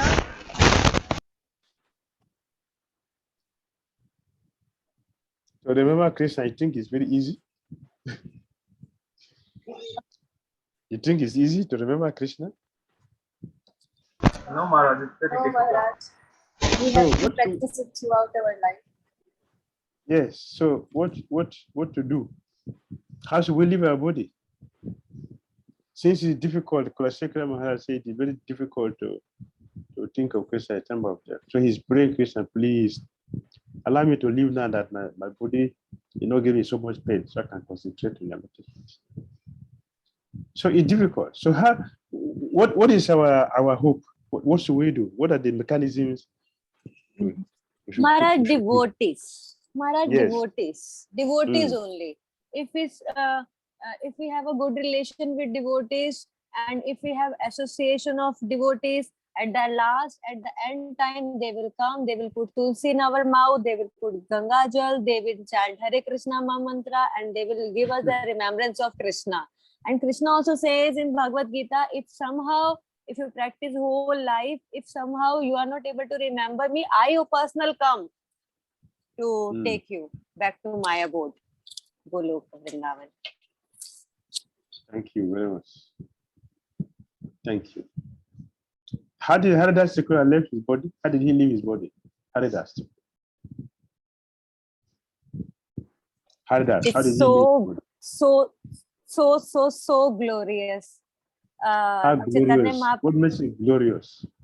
Yes, Chaitanya Mahaprabhu is there, and Chaitanya Mahaprabhu. Yes, you got it. Right there. Someone was right there before him. Bhishmadev, how did he leave? He was seeing Krishna in front of him. Krishna, right? Krishna was there. Sure. So Prabhupada, how did he leave? Prabhupada.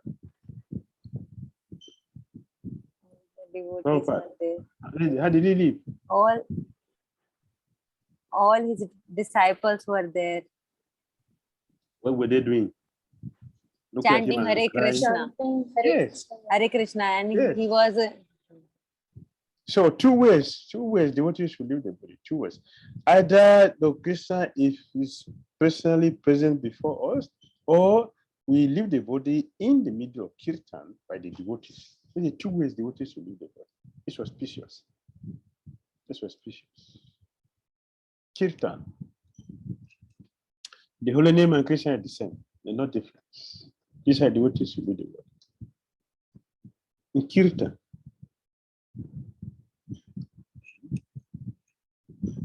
So here is opportunity for Arjuna to go higher, and Arjuna is refusing to take that. If we refuse to perform devotional service, to practice Krishna consciousness, we're simply denying ourselves the opportunity to go back home, back to God. That's all.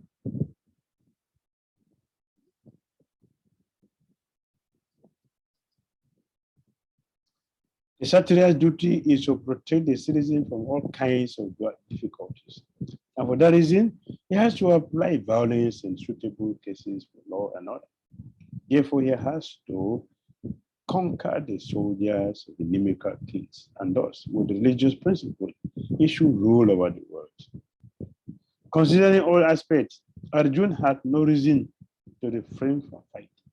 If he should conquer his enemies, he will enjoy the kingdom. And if he should die in the battle, he will be elevated to the heavenly planet, whose doors will wide open to him.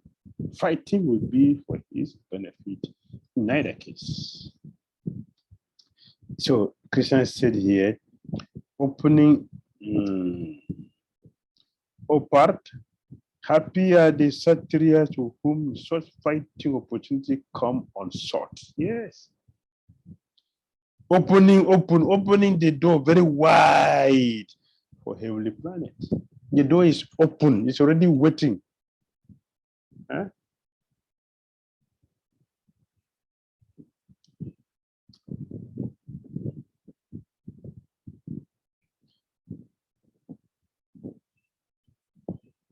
Krishna consciousness is so beautiful.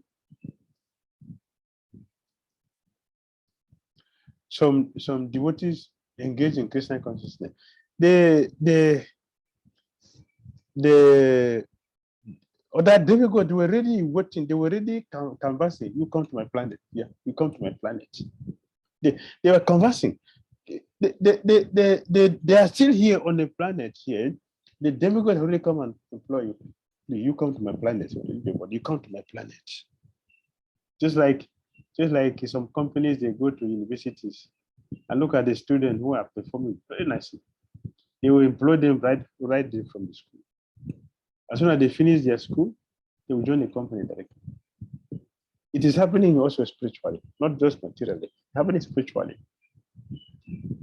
They're already conversing. When you live here, please, you come to my place. You come to my abode. That is Krishna consciousness. So Krishna is telling Arjuna, this opportunity is here for you, and you are talking what? Nonsense. This is not good for a Satyaya. Yes. So 33 to 36. 37. Krishna said what? Ata chitvam imam dharamyam sangramam na kadishasi tata swadharamam kirtim cha hitva papam abhapsasi.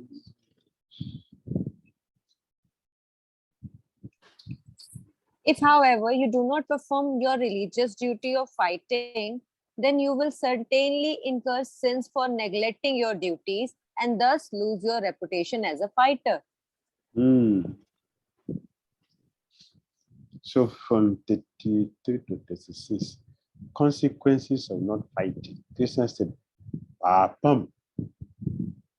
In 33.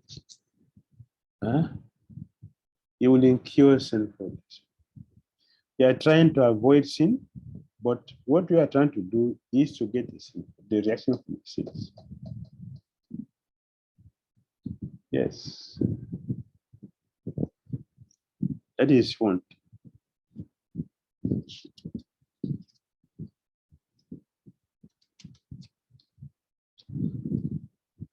Next thing Krishna used is kirtim cha. Kirtim. Kirtim.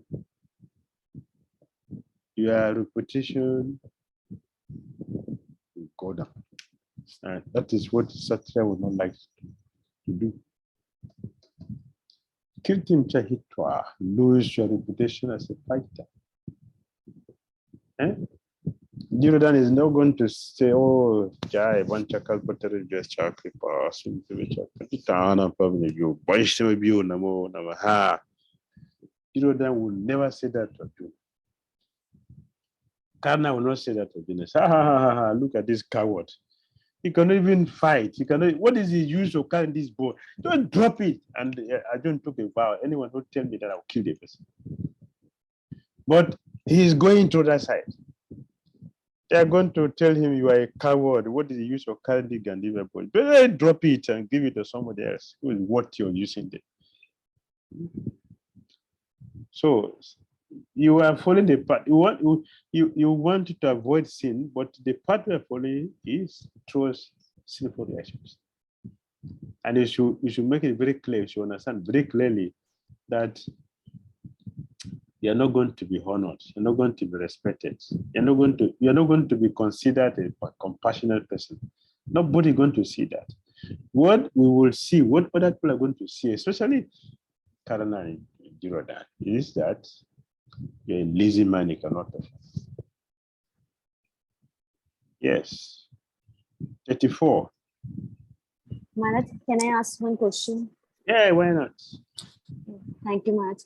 Maharaj, a devotee, this is very small thing for a devotee, that what other will say and what other will, if we like thinking that what other will saying, that we have never accepted the Krishna consciousness, we have not taken, we have not put the tilak, no, nothing like. So we have like this. So we really don't mind what people will say. So is this not, I'm not able to understand the verse actually. This is not about not putting your tilak and people are going to call you Maya. You are going to say this person is Maya. We don't see her for a month tonight. He's not coming for Sunday program, he's not coming for other festival, he's not coming for any service. This is about that you are not doing your duty as a devotee. As a devotee, we are supposed to keep for a spiritual chances on daily. This is a devotee. And we have to have a fixed service which we do regularly. That's a devotee. If we don't do this, it's our duty, Swadharma. We are constitutionally made to do this. So if you don't do this, what will happen? We are going to get sinful reaction from our sinful activities. And we're not going to be glorified as a devotee. The devotees are glorious. We're not going to get that. This is not about the false ego that as a devotee, oh, okay, I renounce everything if I don't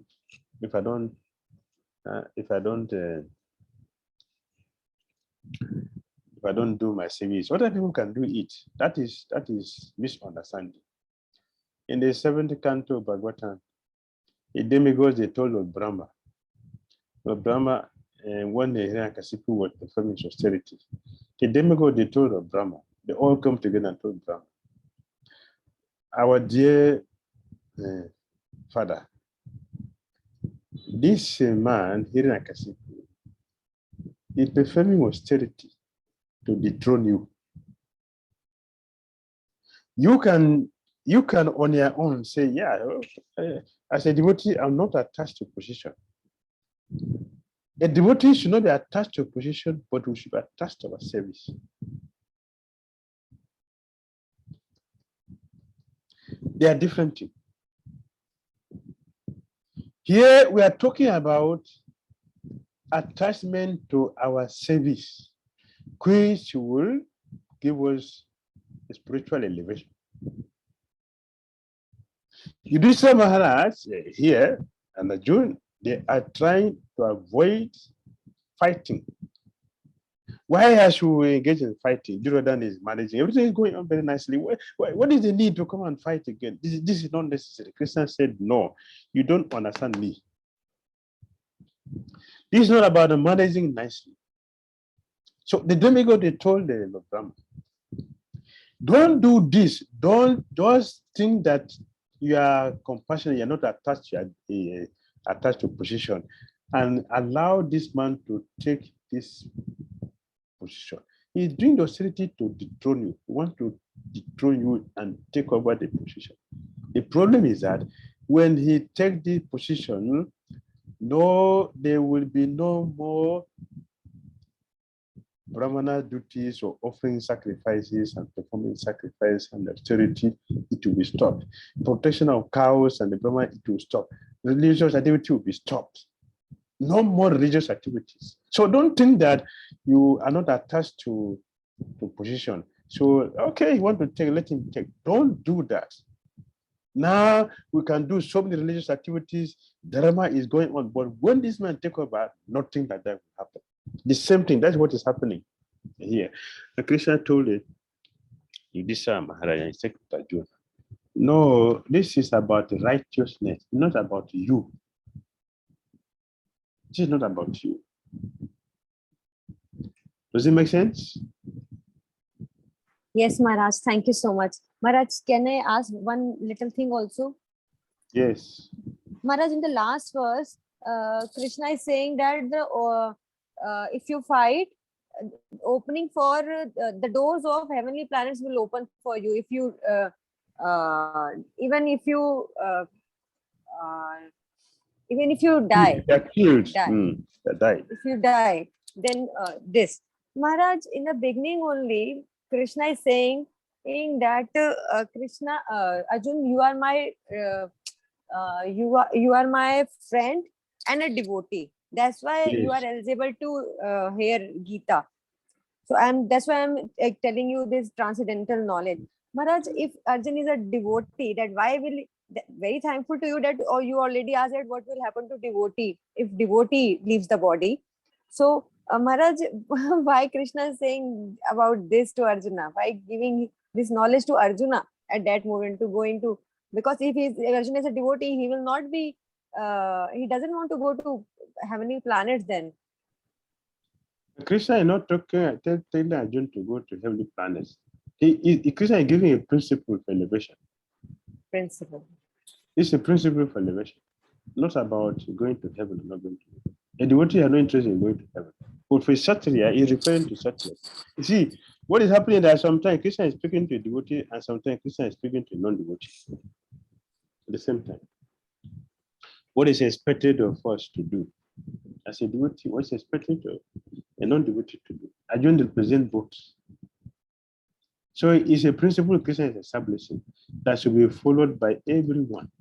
So that by following that, there will be sanity, there will be peace, there will be prosperity, there will be promotion in our lives.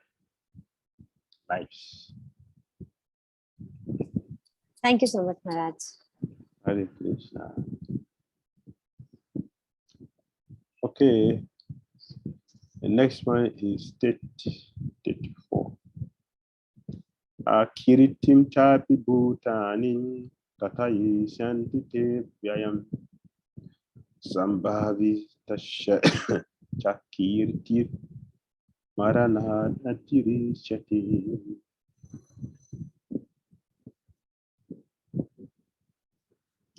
Go on. People will always speak of your infamy, and for a respectable person, dishonor is worse than death.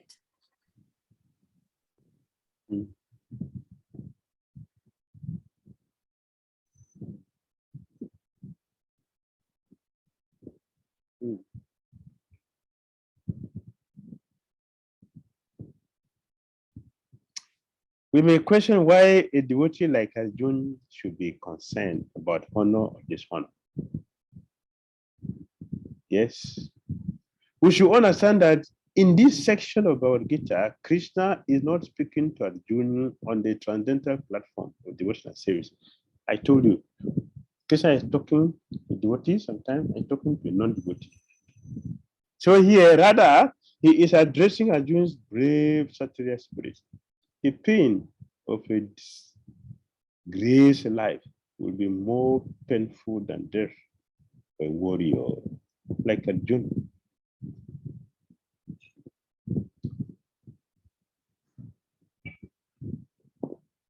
So here Krishna is directly chastising, admonishing. So here, look at the screen, you see what? Accreting infamy. If Arjuna says that infamy doesn't matter as long as he can live, Kshatriya's reply is, for a respectable person, dishonor is worse than death. So a devotee is not looking for honor. A devotee is not looking for dishonor.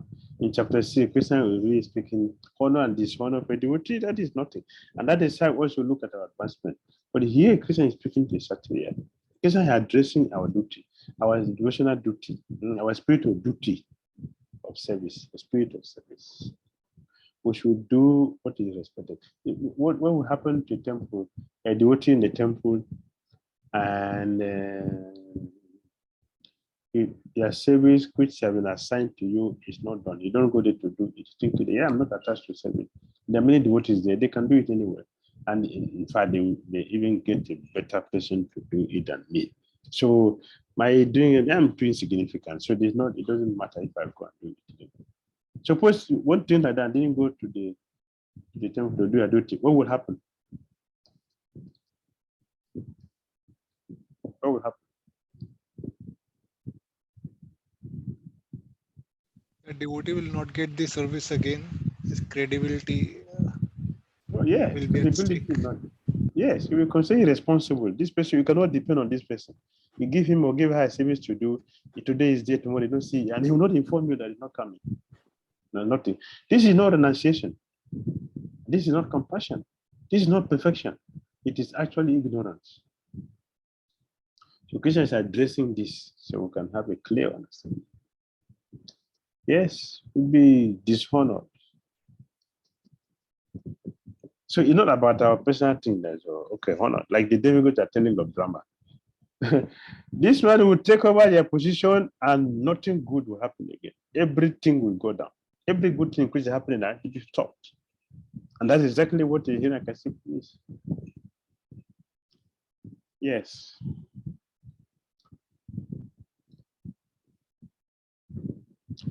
So the final judgment of the Lord was for Arjuna to die in the battle and not withdraw.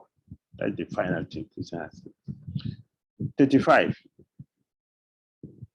Bayad adranat uparatam Mam Shanti Twan Maharata Isam Chatvam Pahu Matu Potwaya Siddhagavam. The great generals who have highly esteemed your name and fame will think that you have left the battlefield out of fear only, and thus Yes. they will consider you insignificant. Yes. So Krishna continued to give his verdict to Arjuna. Do not think that the great generals like Drona, Jiroda, Karna, people like that, and other contemporaries will think that you have left the battlefield out of compassion for your brothers and grandfather. No, they will think that you have left out of fear for your life. And those, their high estimation of your personality will go to hell. That will haunt you throughout the whole life. And by haunting you throughout the whole life, that is what you're going to remember at the time of death. And you go to hell. That's it. You'll be ridiculed. Ridiculed. Oh, he left the battlefield out of fear only, not out of compassion. That's it. That is what I'm going to say. What we think is not what other people think or are thinking. Therefore, it is very, very important for us to do our duty.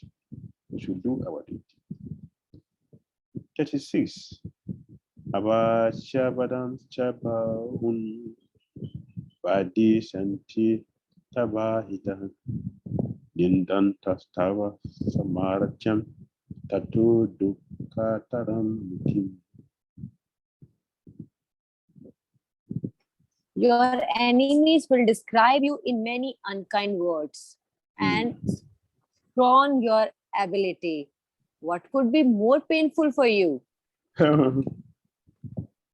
Krishna was astonished in the beginning of Arjuna's uncalled for plea for compassion.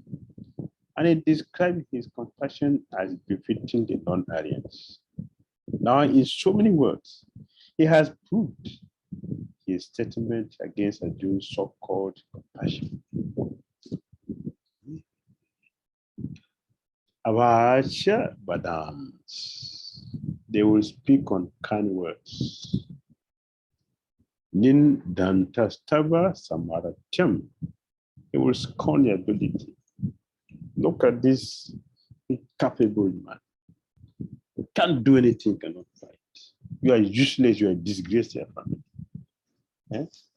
If you don't show responsibility in our life, if you don't show responsibility, either as a devotee or as a non-devotee, nobody will have respect for us.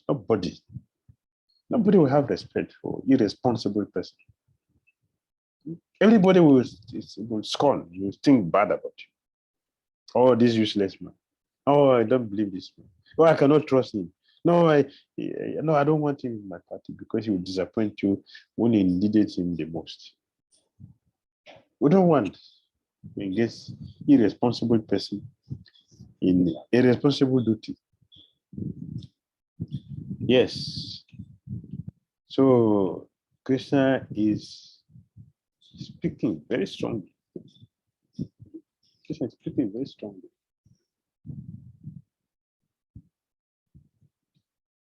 Krishna said, yeah, compassion will be seen as cowardice. Okay? And you are not competent to do anything. So nobody will respect you, like we already mentioned. They're not going to offer respectful obeisances to you. Rather, they're going to speak very ill about you. So it's better that you do your duty. That's what is required now. Lamentation will not help anything. Lamentation will not change anything. Instead, lamentation will make you important.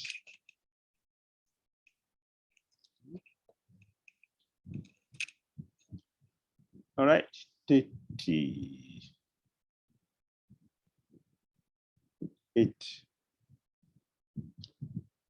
Sukha dukkha same kritva labalabo jayo jayo jaya jayo tattu yudhaya yudhyasva naivam papam avapsyasi.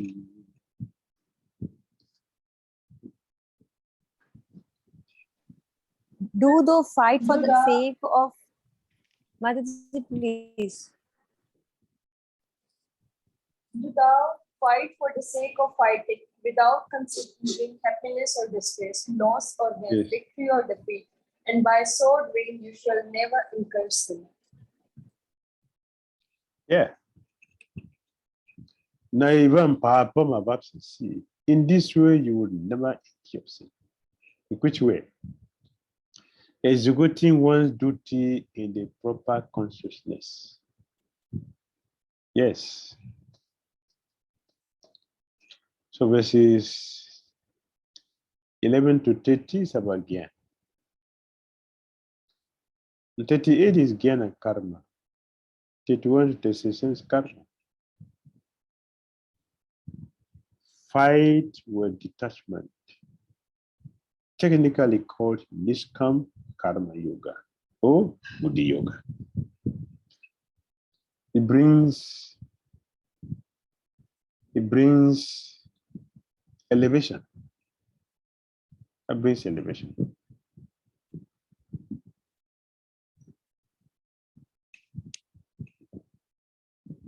Anyone who has completely surrendered unto Krishna, Kundu, giving up all other duties, is no longer a debtor, nor is he obliged to anyone, not the demigods, nor the sages, nor the people in general, nor kinsmen, nor humanity, nor forefathers. It's 11th canto. That is the indirect hint given by Krishna to Arjuna in this verse. And the matter will be more clearly explained in the following verses. 39. Sa esati bihita sankhya buddhiri yoga tvai imam srinu buddhya yuktoya yapar karma bandham praha shasi. Thus far, I have described this knowledge to you through analytical study. Now listen as I explain it in terms of working without fruitive results. O son of Partha, when you act in such knowledge, you can free yourself from the bondage of works. Yes. Yes. And it's very, very clear. Krishna made it very clear. Very, very clear.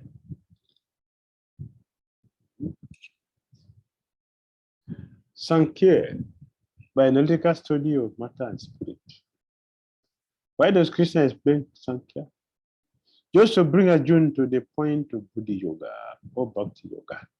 Only the less intelligent class of men make a distinction between Sankhya Yoga and Bhakti Yoga. Sankhya, you go Bala. That's 5 of purpose. Dhir yogi. The practice of devotional service only for the sense gratification of the Lord. That is Buddhi Yoga. We do devotional service just to please person. Bhogatyaga Krishna Pritya. Bhogatyaga Krishna Pritya. We do our duty just to perform austerity to please Lord Krishna. We give up so many unnecessary things just to please Lord Krishna, so that Krishna will bless us and give us the opportunity to become pure devotees by the devotional service. One should therefore understand that Buddhi Yoga means to work in Krishna consciousness in the full bliss and knowledge of devotional service. One who works for the satisfaction of the Lord only, however difficult such work may be, is working under the principles of Buddhi Yoga and finds himself always in transcendental bliss. By such transcendental engagement, one achieves all transcendental understanding automatically. By the grace of the Lord, and thus his liberation is complete in itself, without his making extraneous endeavors to acquire knowledge. There is much difference between working Krishna consciousness and work for fruitful results, especially in a matter of sense gratification for achieving results in terms of family or material happiness. Buddhi yoga is therefore a transcendental quality of the work that we perform. There's a difference. There's a difference between devotional service to Krishna and activities for sense gratification, which is not devotional. It is not devotional. It is for our own gratification. It is not for Krishna. For Krishna, it is called devotional service. Not for Krishna, it is not considered devotional service. It is something else. So, analytical study, we study very carefully, step by step.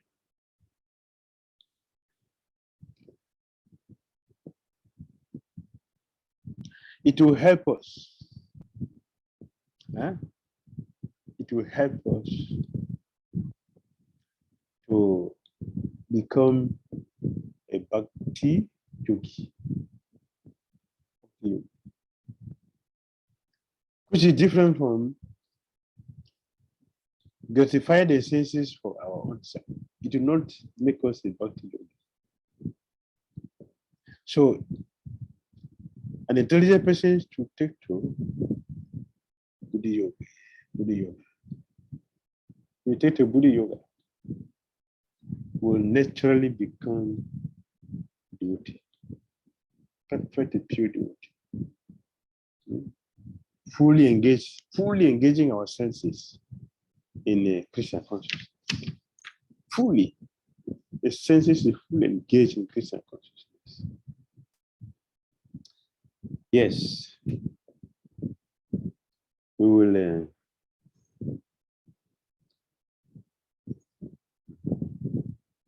definitely become a devotee, because the fire of Bhakti is so powerful that it purifies everything inauspicious, but it will become pure, become auspicious in due course of time. All right. Very, very nice.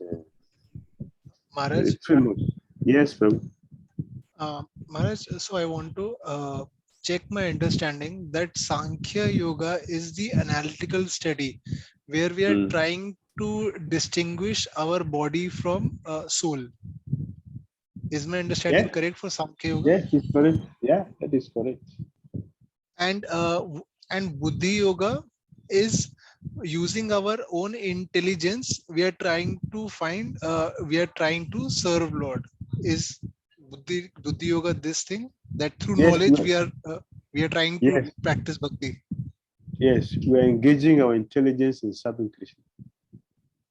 Okay, so how can we engage intelligence in serving Krishna through analyzing everything and seeing its connection with Krishna? Yes, you can do that. You can do that. For example, if I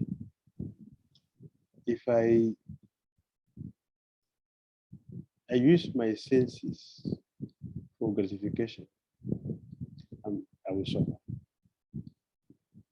So if I use my senses in serving Krishna, I'll become a devotee. I'll become pure. I'll become free from suffering.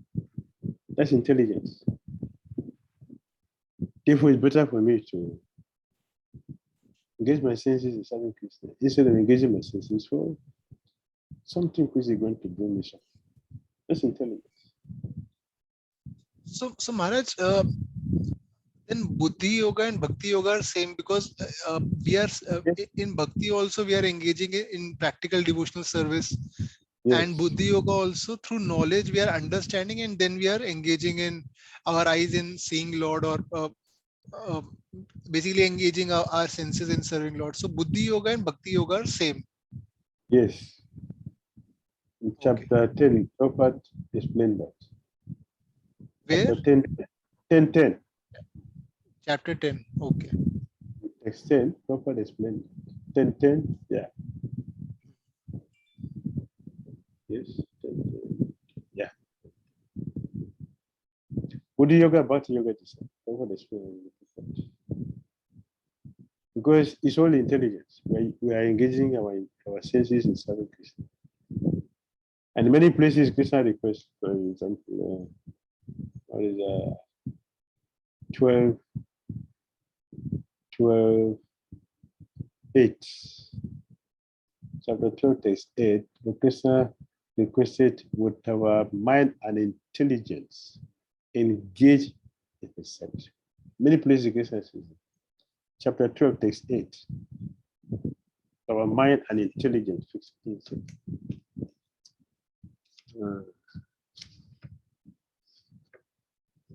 12, 8. With our mind and intelligence, yeah. Maharaj, mind and intelligence means mind is related to Sankhya Yoga or Buddhi Yoga only? Mind. The mind is supposed to work under intelligence. The mind should work under intelligence. Of course, the mind is very strong, very stubborn, and sometimes to overcome intelligence. But actually, the mind should work under intelligence. So here, Lord Krishna is requesting, Mayeva Mana Datswa, Mayi Buddhim, Iveshaya, Nivasisya Simayi Eva, Ata Buddhum, Asamsaya. Yes. Just fix your mind upon me, the Supreme Personality of Godhead, and engage all your intelligence in me. Thus, you will live in me always without a doubt. Yes. The Krishna requested for that. Our intelligence, our mind should be engaged in me. Mind and intelligence, fixed use. So, Buddhi, this is Buddhi. So, a devotee is considered to be intelligent because we have decided there are so many things which conditioned school can do in this world, but the devotee have decided to do nothing but Krishna consciousness. That is intelligence. Devotees are most intelligent people. Yes. Hare Krishna Maharaj, I have a question. Yeah, go ahead. Maharaj, like Krishna mentions here that you should engage both your mind and intelligence upon me. So does it mean that there can be circumstances that mind is engaged on Krishna and intelligence is not focused on Krishna, or intelligence is on Krishna and mind is not on Krishna? It's possible, Prabhu. It is possible. I'll give an example. Let me give an example. In the morning, you take the bead, you want to chant. You want to chant, you take the bead, you want to chant. And Hare Krishna, the man has left you. Right? So the intelligence is this is a good thing for me to do. This intelligence is a good thing for me to do. I should be a devotee. And to be a devotee, I should chant the holy name of Krishna. I should focus my mind on Krishna. I should engage all my intelligence serving Krishna. Now you take the beat to chant, which is a dictation from intelligence. The mind said that is a business. I want to do something else. So the mind is not there with intelligence. So Krishna requires you to use intelligence to bring the mind back. So this disagreement. Disagreement. Thank you, Bharat. And then I give another example. You see, why do you know why the man is revolting? Because the man has acted whimsically.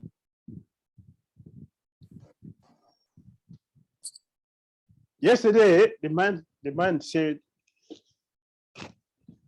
today is a festival. Today is festival. This is a mind.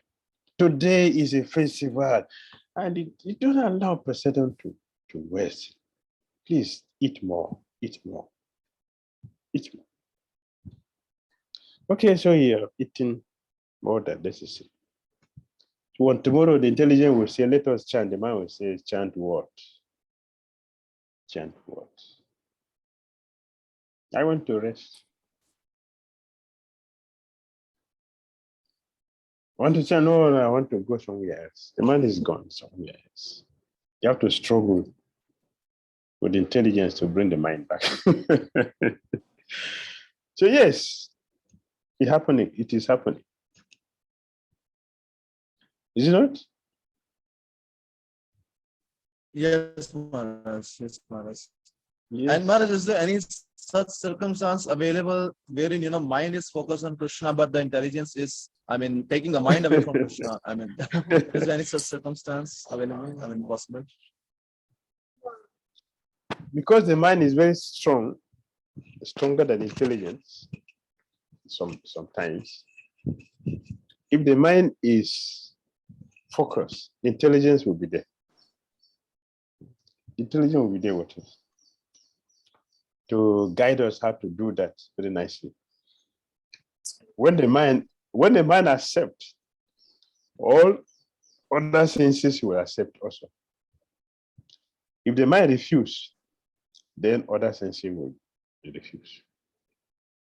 So the mind is very strong, very, very powerful. And Maharaj, there are circumstances when we sit to do chanting.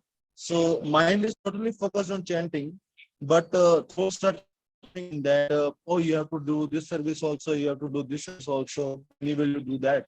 So is this a circumstance of mind on Krishna and intelligence taking you away from Krishna, or what kind of circumstances the situation is? Yeah, that would be intelligence. That would be intelligent thinking the thing we're supposed to do for the day. So because the mode of nature constantly compete, our senses also does the same.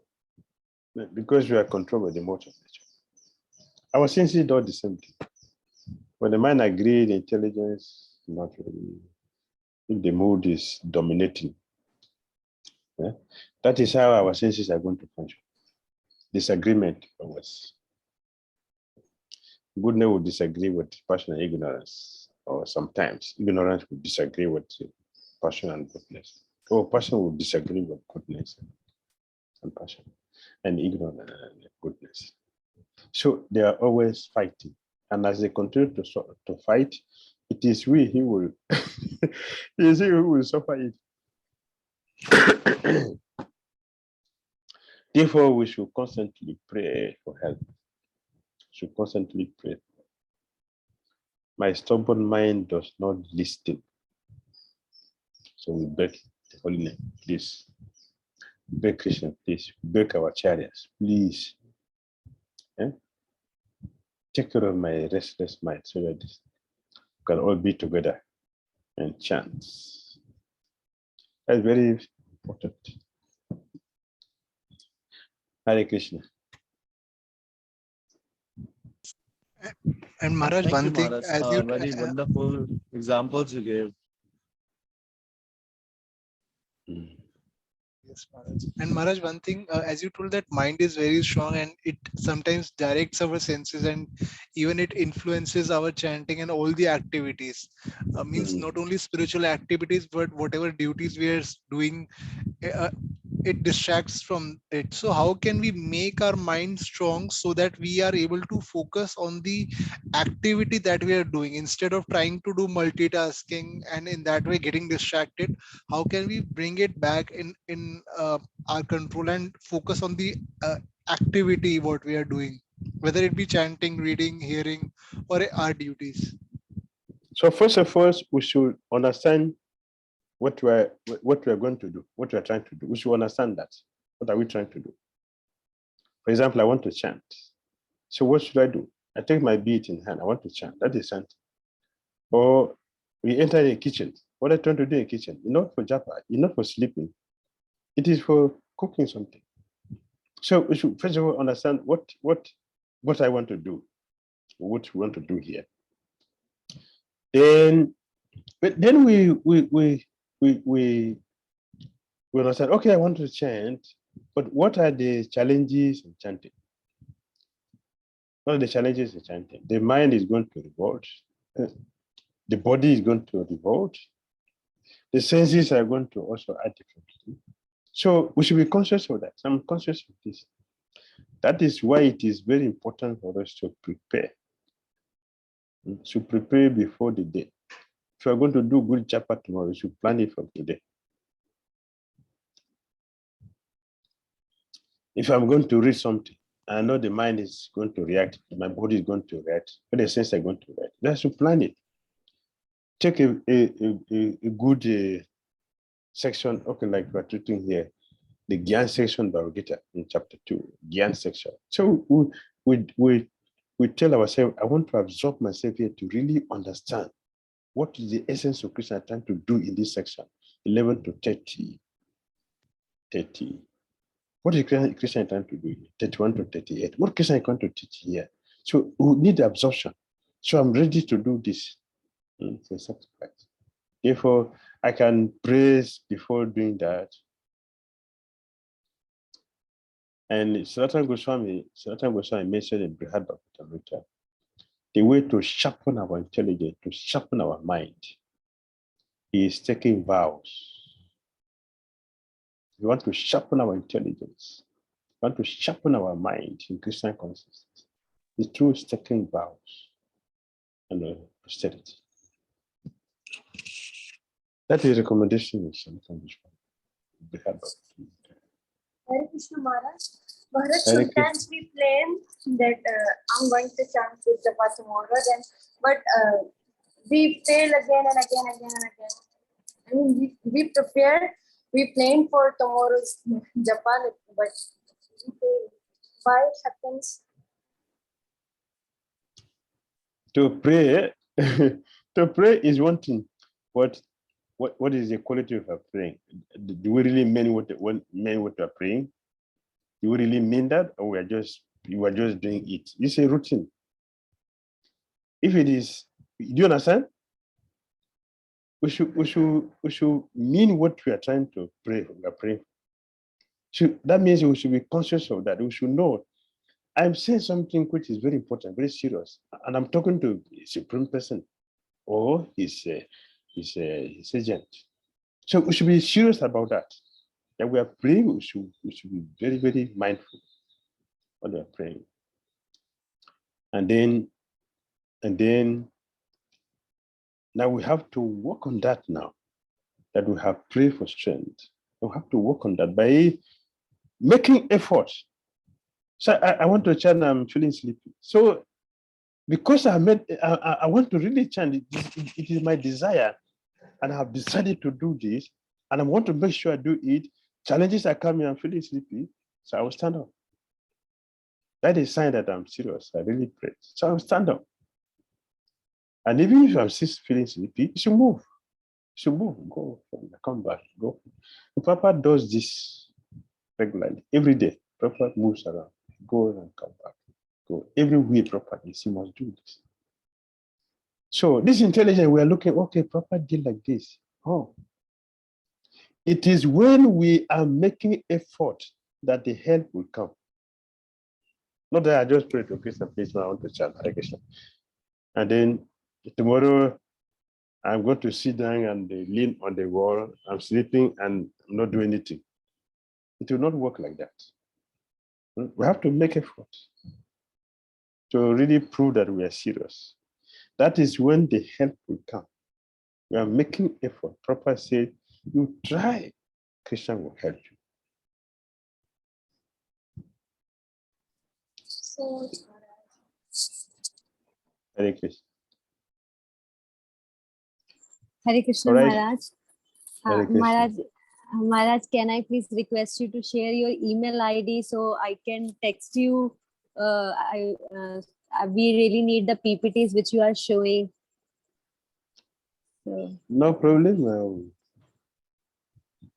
I will give you the PPT. okay, Maharaj. Thank you so much, Maharaj. Hare Krishna Maharaj, Guru Maharaj, can I ask a question, final question? If you are ready.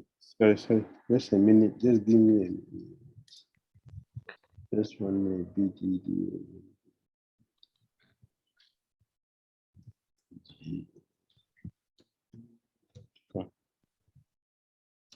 All right, it is there. Thank you so much, Maharaj.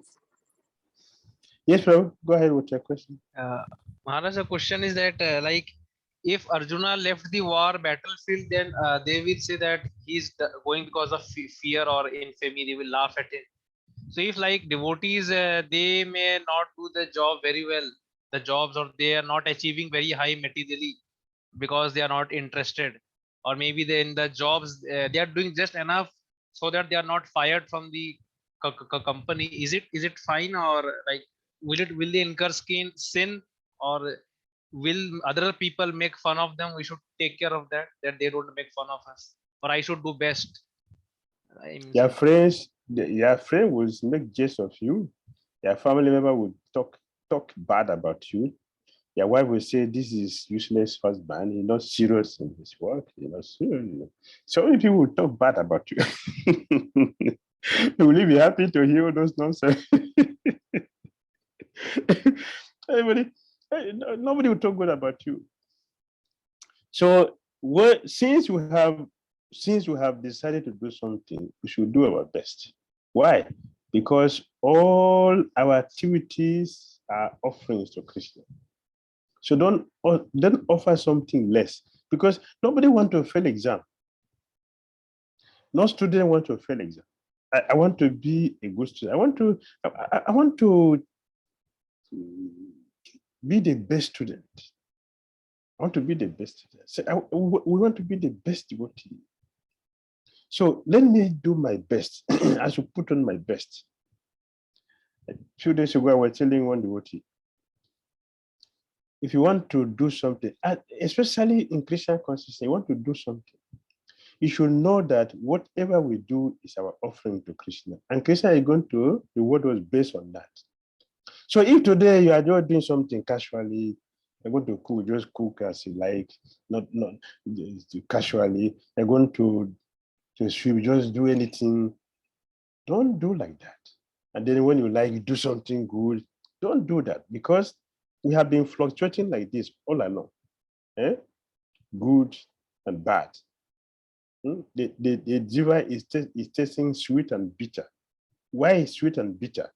The bitter is when we have done something wrong, and sweet is when we do something good. So if you just do something, okay, let me just do it while I wait time because I have to be here. It is wrong. It is wrong.